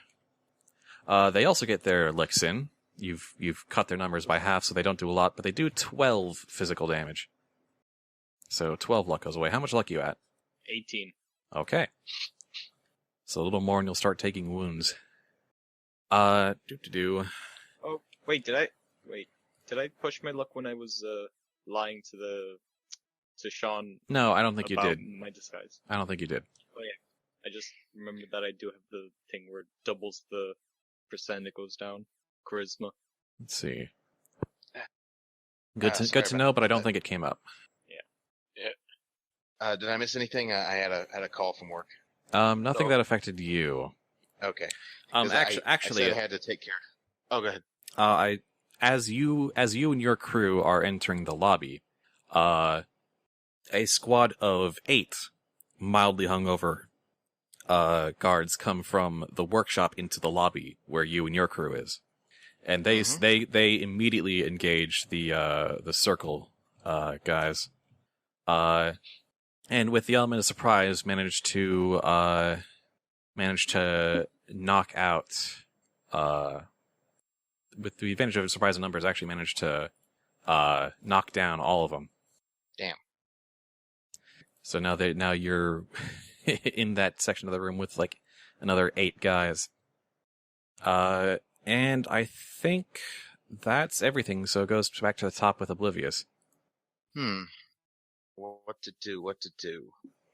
Because I'm trying to figure out, because I believe it or not, I have a better chance of fighting than I actually do to Magic them. because my hold on, let me look at my skills, make sure I understand this properly. How's my special? Because I got the whole thing open up just in case. Oh wait, that's the assassin. Wrong. Yeah, you're a Magus. Yep. Because actually, what does brawl with somebody actually entail? It means you fight them with your fists.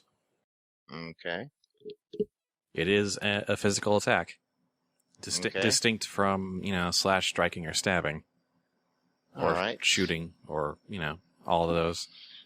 I only ask because I was trying to see if that would have a better chance than because my cane staff, whatever is, does more damage, but I got a much better chance of brawling. Let's see. That's a tough one. You're not the most capable person in a fight. You can. I will allow you to brawl and use the cane as part of your brawling. That's fine. Oh, okay. Because my cartel specific ability, I can push my luck and basically get a 100% chance to brawl. Well, not. Yeah. I mean, for every 10 you spend, you increase your chance of success by 20. So. Yeah, and my brawl is 80%. Yeah. So. Or at least I think I got that right. Yeah, you're right. Yeah, you can guarantee a hit. Because I figure at the very least, if I've got these 8 guys tied up here, everybody else can take care of their business, and hopefully, actually, because with a 100% chance, do I even have to roll for it or just push my luck? I mean, you'd want to roll for it so you don't have to spend luck to push your luck. Okay, fair enough. It's an 80% chance. It's not like you're gonna risk failing. I believe you. All right, screw it. I'm gonna brawl. No, not 1d200. Yeah, no. Ooh, a 6. A 6. And you managed to take one of them out, bringing them down to 7, because you don't have any special abilities that let you handle minion squads. So there's still 7 guys there. Jackrum, your turn. Can I see the squad of 7? You're still out in the stables, but you've kind of advanced forward enough that, yeah, you can tell that there's about 3 guys around Kren and about 7 guys around Lazarev. Please help, I don't have much health. Yeah, Jackrum's gonna run into the squad of 7 simply because he reckons that he can probably handle. The guy's completely outnumbered, and he's not. It's clear he's not a bloody fighter. Well, he's still a circle member. He can still kick your ass, but that's still 7 dudes. Yeah, that's quite The 7 minions, though, who are yeah, just to put things in perspective. 7 minions, who by themselves do not deal a bunch of damage. The real threat is in the squad, all ganging up on a guy. Yeah, that. And it's clear that the 4 guys that he brought with him are down for the count. So, yeah, he's gonna ambush the crap out of the squad of 7. So you're just gonna dash across the stable, past Kren and his guys, and just crash into the big gang of 7? Yep. That's a bit of a long move, but I'll let you do it. Any bonuses or? Can you think of a way you could get an advantage? Well, they're all focusing on the one guy with the stick. They're probably not expecting a guy with a shovel to run up behind. Wait, hold on. I have an idea. Is it possible to run with your shovel scraping across the ground, making a grating sound? I don't see how that helps to get the element of surprise. Oh wait, they're hungover, aren't they? Yeah, that was the reason why. All right. Nice loud sound, high speed, and a forceful tackle. All right. I think the last thing that they would expect is something with nails on a chalkboard careening around the corner and crashing into them. All right.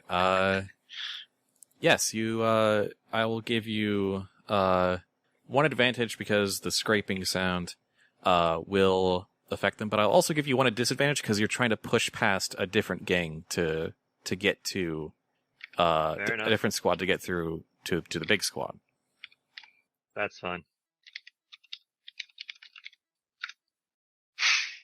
And that is not only a success, that's a 6 and a boon without disadvantage. Damn. Very nice. So with your flurry of attacks, you slam through, and the guys are just holding their ears like, God dang it. And you just slam in, and not even like one at a time, just like you push one guy and he knocks over another 3, and they all bonk their heads on the floor or something. It's like a bowling ball to bowling pin. Exactly. Just you hear the sound effect. Just we turned this into a cartoon briefly. I'm picturing with him charging down. It makes like complete with the scraping sound. It's like a train coming down the hallway. Just Jackrum's out for blood. Here comes the pain train. Or at least concussions. Viola, your turn. I can slash the throat out with a shovel. Yeah, so I'm gonna try to get the horse moving again. Sani, if you want, I could go first because the thing I want to do might help you escape. Yeah. No, you have to go in this order. Oh, it is okay. Set order. But Okay, this then. time, Actually, I think you can wait though, if he's got something. Yeah, because I'm waiting because probably he's gonna smack what's his face over the head. Something like that, yeah. Well, keep in mind we're trying to keep him alive. Yeah. Yeah, but if he's distracted enough to not It's care about the horse, like recent D&D. If you reduce him down to 0 luck, you can pull your punch and not kill him, just knock him out. Anyway, All right, well then go for it. but as long as he has luck, he's still standing. because he's not a minion. Just make sure you don't do anything that would like seriously kill him, like blow him up or something. I'd like to throw the barrel of gunpowder. Anyway, but so Kren, you're gonna go ahead, If that's allowed. Yeah. I'll have to look it up later, but in this case, I'll allow it. Well, all I was going to do is, seeing that the 3 people behind me, they were just pushed back, the Gravedigger just ran past them, right? Pushed them all past. Yeah. So seeing as they're somewhat distracted, I'm just gonna, take out crossbow, aim for the guy's leg, shoot it, and then, try, run past him to the horse. Sure. I guess that'll be, Shoot someone? shoot someone.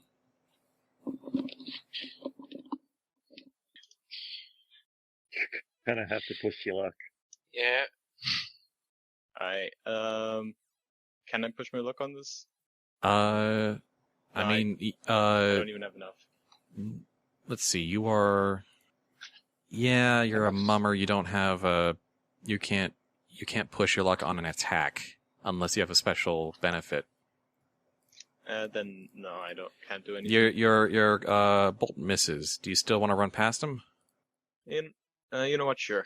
I mean, your skills might be better used to get rid of the rest of the minions, or to keep Sean busy or whatever.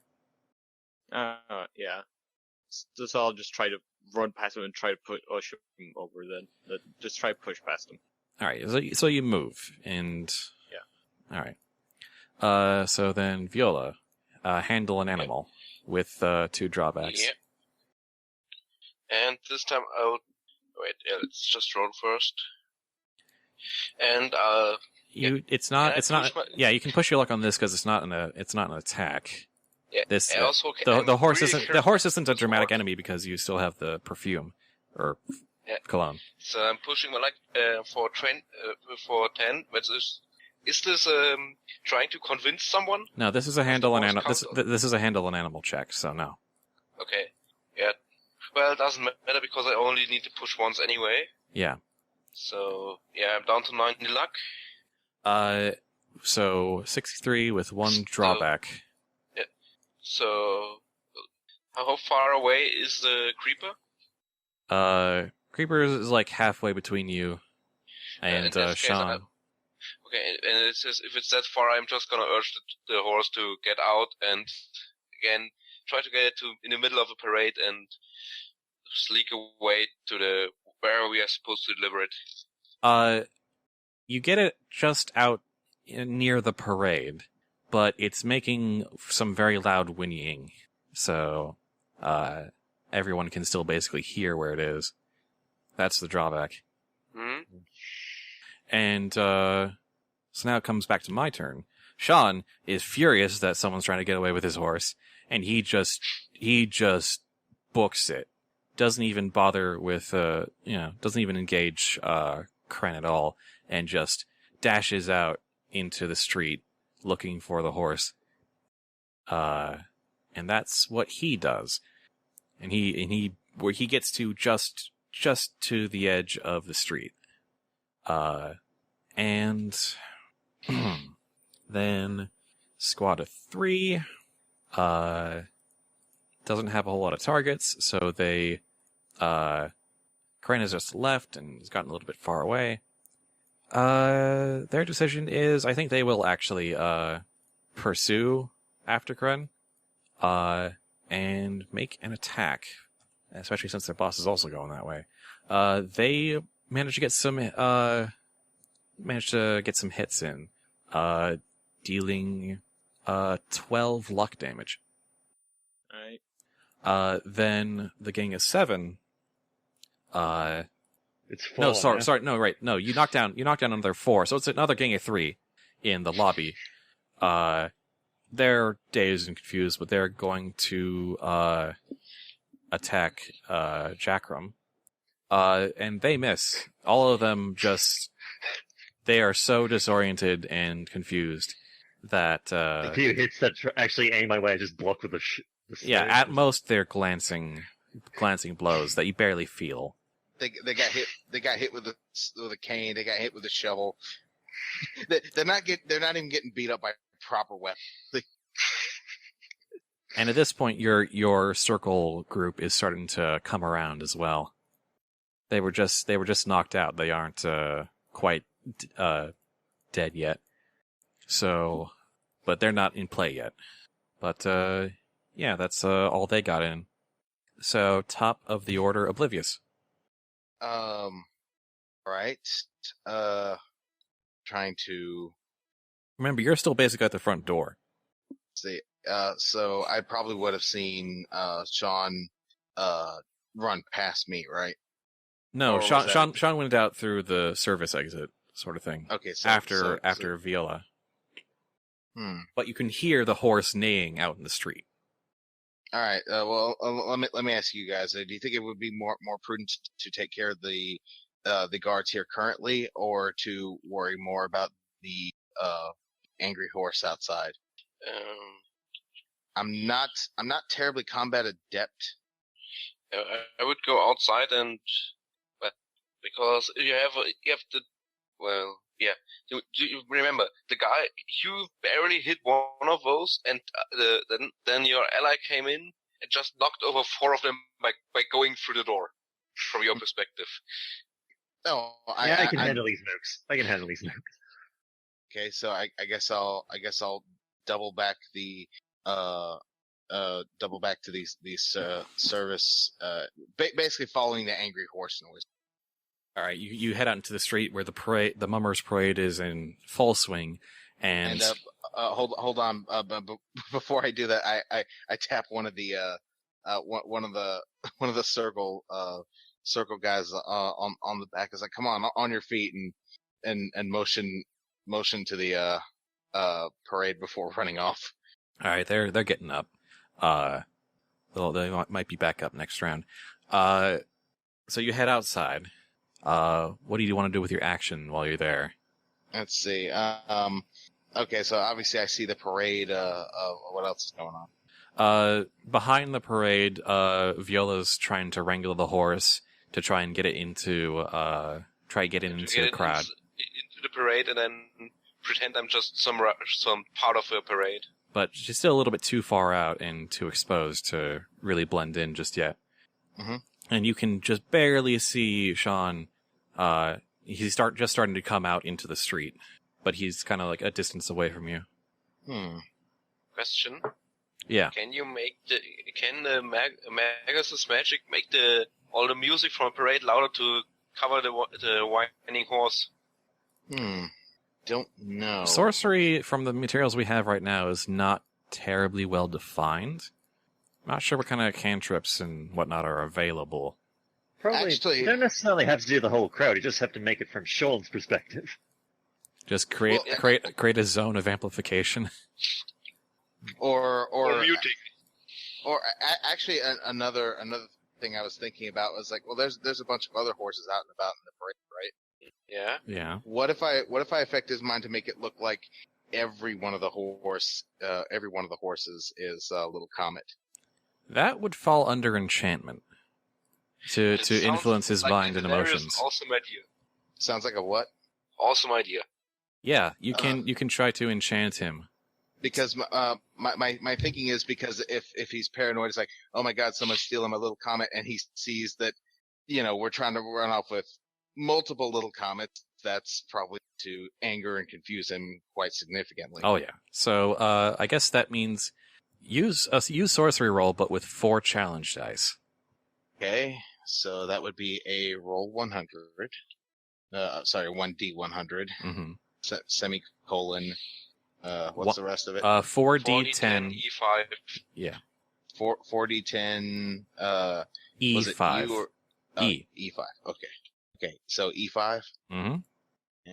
And my God. Nice. Well done, sir. Not a single drawback. You successfully enchant his perception so that every horse in the parade, and there are a few, there's some pulling the float and some trailing behind with various decorations. they all look like Little Comet to him. And as far as he knows, like they could have switched it out, or they just brought a bunch of decoys. He is going to be very confused on his turn. and then as I see him down the street, I make a little waggle with my finger, and try to meld into the parade. Yeah, nice. Question: Does the Little Comet have a saddle on currently? No, you're currently riding him bareback. Okay. That's gonna be painful in the morning, by the way. I don't know a whole lot about horseback riding, but I do know that half the reason the saddle is not just control, but also so that you don't, injure yourself from the waist down. Typically not a good idea to bareback ride, I'm just saying. Well, Melly's a murmur, they suffer for their art. It's an artist thing. Yeah, also, Viola's probably landed on her behind often enough to not care that much. Not sure what to make of that, but okay. What was next? That'll be Strong Copper / Jackrum. Jackrum's gonna be attacking some more people. Yep. Of course. Just how? But I see a bonus for the fact that they've all tried to hit me, they've failed, and I'm just this juggernaut thing that to be terrified of. Yeah, I'll give you one advantage for just sheer fear factor at this point. I will dig your grave with your skull. I don't think that's physically possible.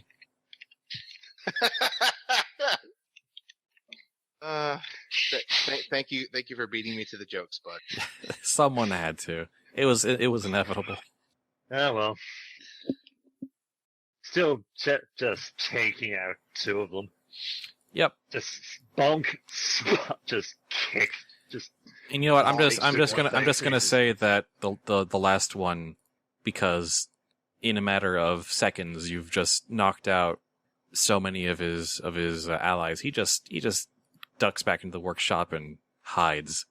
I'm gonna put my pain in your soul. It just runs off.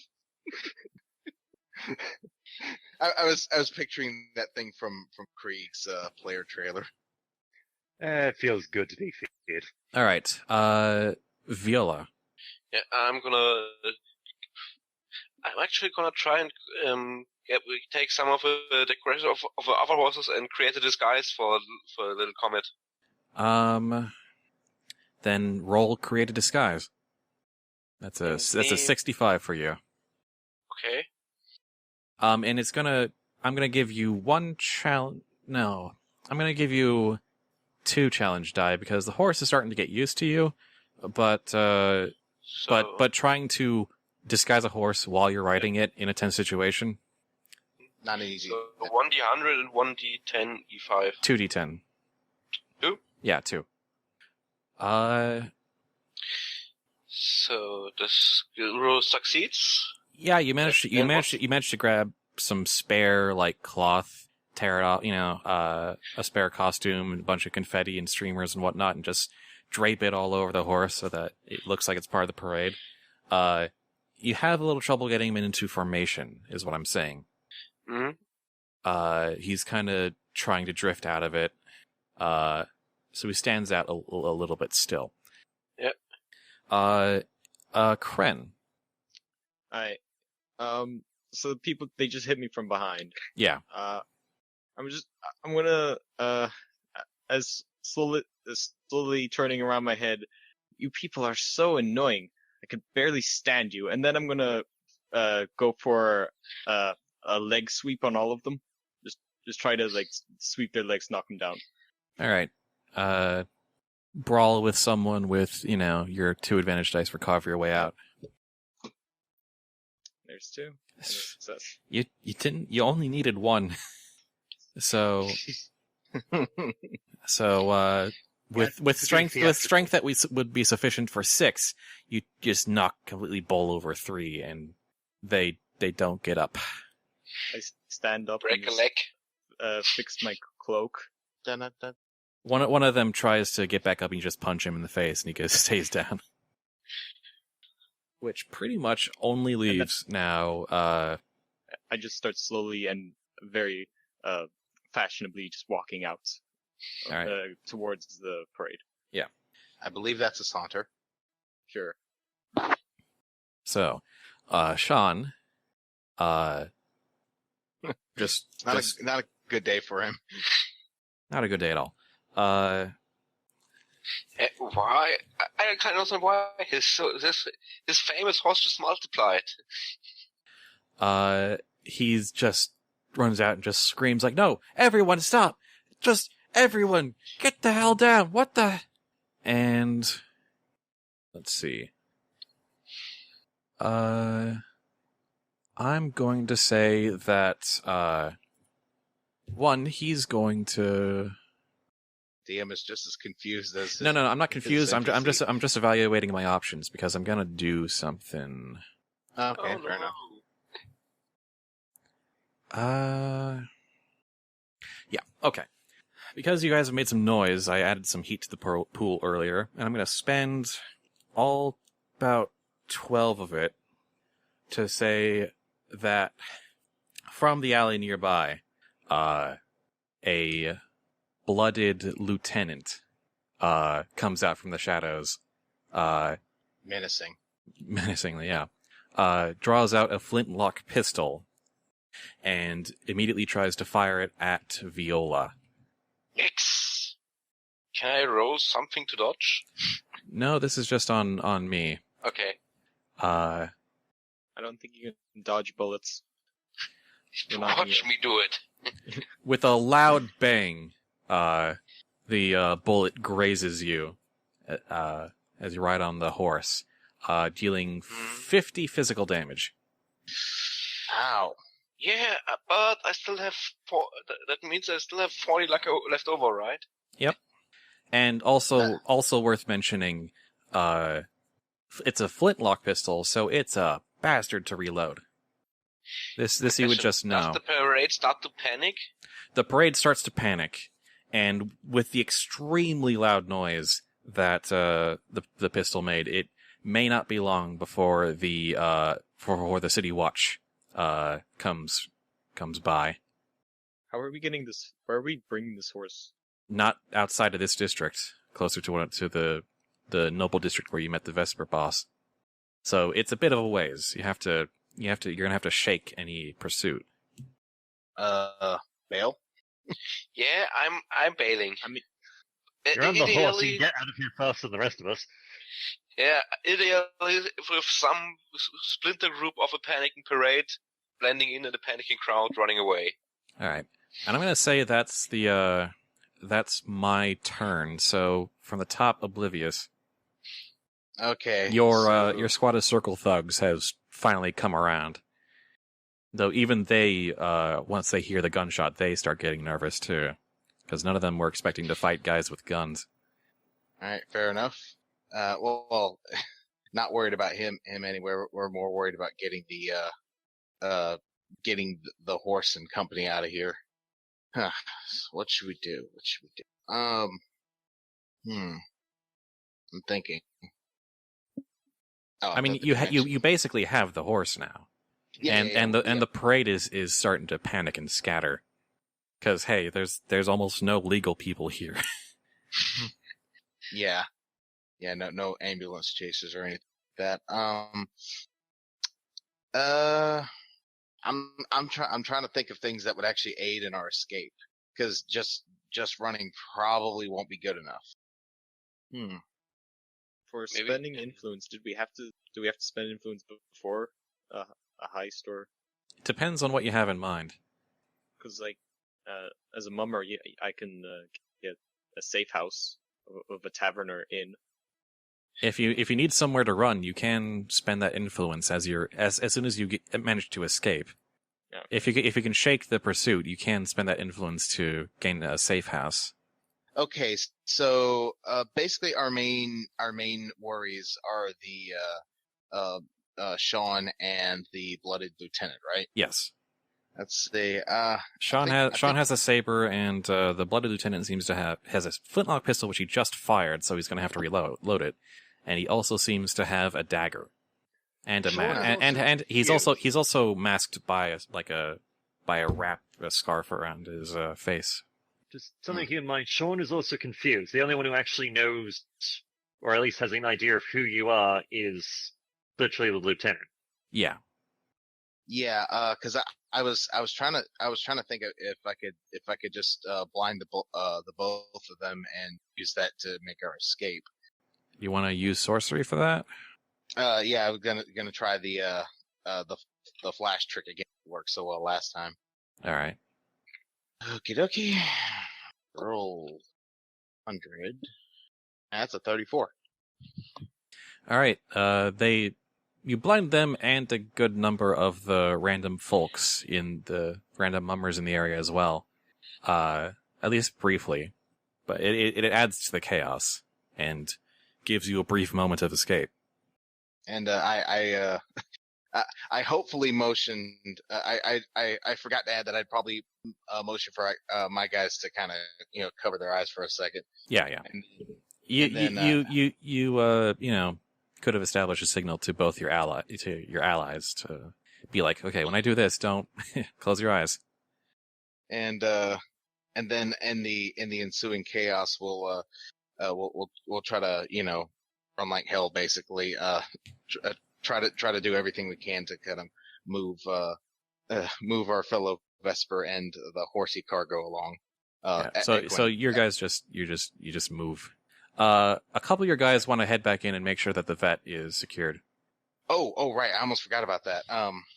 Good point. Thank you. Because I was like, I know I'm forgetting something. They offer to just go back into the building, get the vet, and head out through the back while everyone's distracted out here on the street.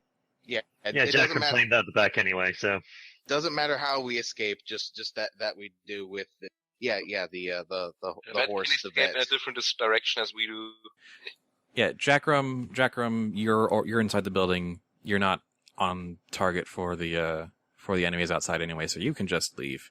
Yeah, I'm going out the back the alley that I came in, so I'm probably gonna go with the guys to just pick up the vet. Well, maybe pass along the word through my guys. It's like, hey, we're cheesing it.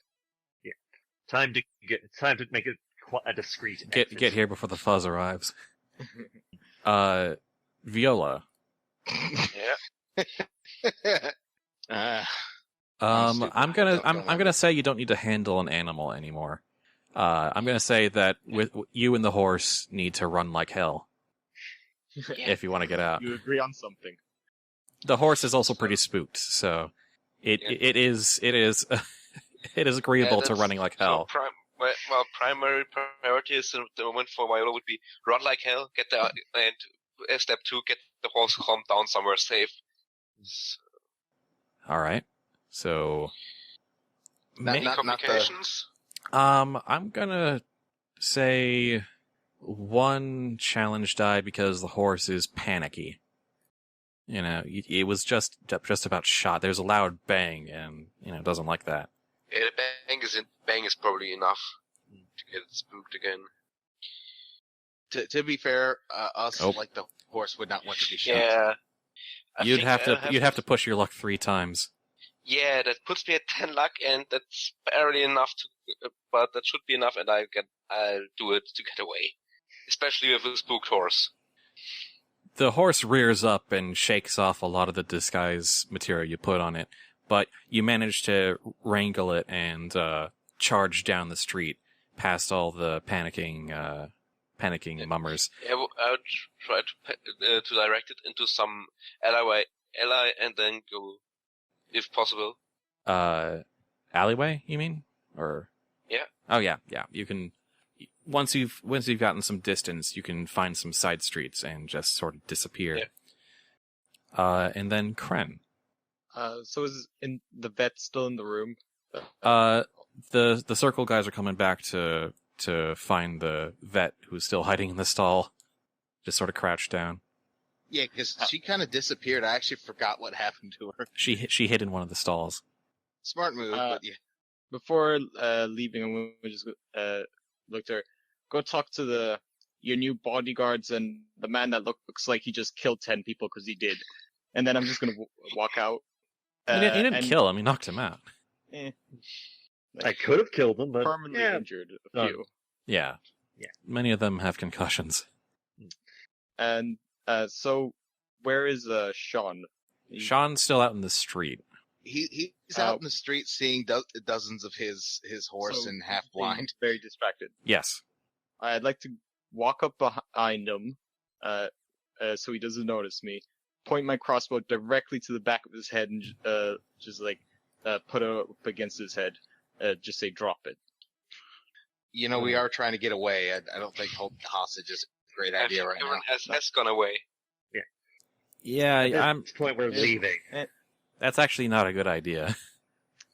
I mean, I know it sounds cool, but you know, I'm just worried that he's gonna try stop us leaving. So it's you've taken a moment to distract him. Yeah, and the city watches on the way because of the loud noise. Yeah. You know, your mama, just become one with the panicking artists. At this point, if you're going to stay and do something stupid, we're not bailing you out. Yeah. At this point, you are alone in the scene, and you're also still inside the building. It would be kind of distance to run all the way out through the surface entrance and catch up to Sean. Alright, then just leaving. I guess I'll just look. That you can do. All right, you did it. Don't worry, we've heard him plenty as it is. We stole a horse in broad daylight. I kind of just wanted his sword. It was a regular, long sword. It wasn't terribly special. All right, so you managed to get out of there, and all the mummers scatter before the city watch arrives. So, how much bonding time do Viola and Little Comet have before they arrive at the handover point? You've got it takes most of an hour to get over to the handover point once you've made sure that you're not being tailed. Yeah, because if I haven't, Viola's probably riding in either standing on the horseback or in the side saddle, slowly regal. And you bring it to the handoff point near the Noble District. There's a group of Vespers. The sun has started to set again, and they look impressed. It's that's earlier than we thought, and the horse seems to be in very good condition. You seem to have tamed it a bit, and very well done. Might want to remind them about that perfume stuff. Yeah, give them some of that. Good to know. Thank you. Oh, I wondered if it seemed like there was some sort of secret trick to this horse. As soon as if they take the reins of horse, I'll just jump off with a backwards flip. You just backflip off the back of the horse. Yes. Nice. But you're a mummer, so they're not super surprised at that. Still stop thinking landing and then going to the audience, turning around and leaving with the rest of the crew. It's 4 out of 10. Try harder. I mean, it was a decent backflip. Just the mummers are kind of known for that. So, yeah. It's just the usual mummer antics. Yeah. All right. So they say, "Thank you. A job very well done. We'll be in touch to discuss rewards," and they leave with the horse. And that is the horsenapping job. Viola is going to say, "Wait, why did I forget to discuss the payment in advance?" Well, I mean, you've already agreed on. There's already been a price agreed upon. It's just getting it to you. Rendering the payment. Oh, okay. Mm-hmm. So they'll be in touch. But job well done, guys. That was a lot of fun. Yeah, it was. Holy crap! Jackrum just laid into a lot of people. It didn't go. You are a brawler. Wading into a bunch of mooks and taking them out in droves is your speciality. I'm aware of that. One last action I would like to do in character. Yeah.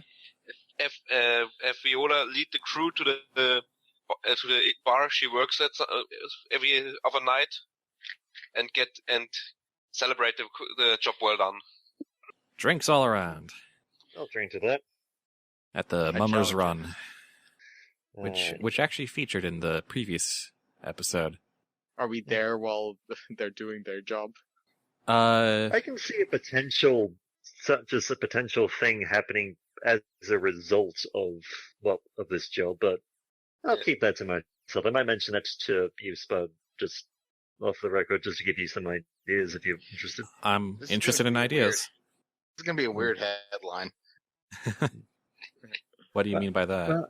Horse Well, stolen. 20 people beat up. They're not going to report this. They're not going to report that they got their ass handed to them to the cops. Probably not, but still. So, summarizing summarizing what actually tried to happen. Get in there, jump on a horse, ride it outside out of a building. You did enough to make that as simple as possible. Jackrum's plan: walk in, beat up everyone. Apparently, my job has become crowd control. I mean, you're a Magus. That's kind of manipulation is your... Yeah, that's kind of your thing. Oh no, We're- I'm not. I'm not against it. I just I didn't really have a plan for any of that. I was like, well, I'll just wing it. I mean, know? this is the first session for all you guys. It's kind of about figuring out what you're good at. Well, yeah, I'm just looking at the skills of the thief, and I guess yeah, I can hit someone. And we were 50% early, who too. can. Well, the heck, proud of that. I'm still the biggest shock of the entire. Well, actually, two big shocks. One, my high risk roll actually worked, but more importantly, there's actually a skill for out drinking someone. I don't know how I missed that. That was Yeah, great. I'm more amazed by the fact that You know? looks of it, Jackrum outdrank at least over 10 people. Yeah. Still, 10 That plus people. that's why I threw the challenge dice in there. a question for maybe another time. Can I use this check someone in a drinking contest to not drink the alcohol but empty the glass? Just toss it over your shoulder.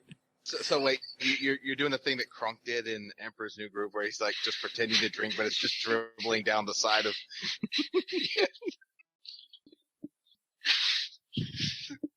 Nice. Well, as fun as this is, I should probably get going. I do seriously need to get some sleep. Oh yeah. Thanks. This was a great game. We'll get in touch about when to play with this group next time. But thanks for playing, everybody. This was super great. All right, before we dinner. go, name of this group. Oh yeah. Has a name presented itself?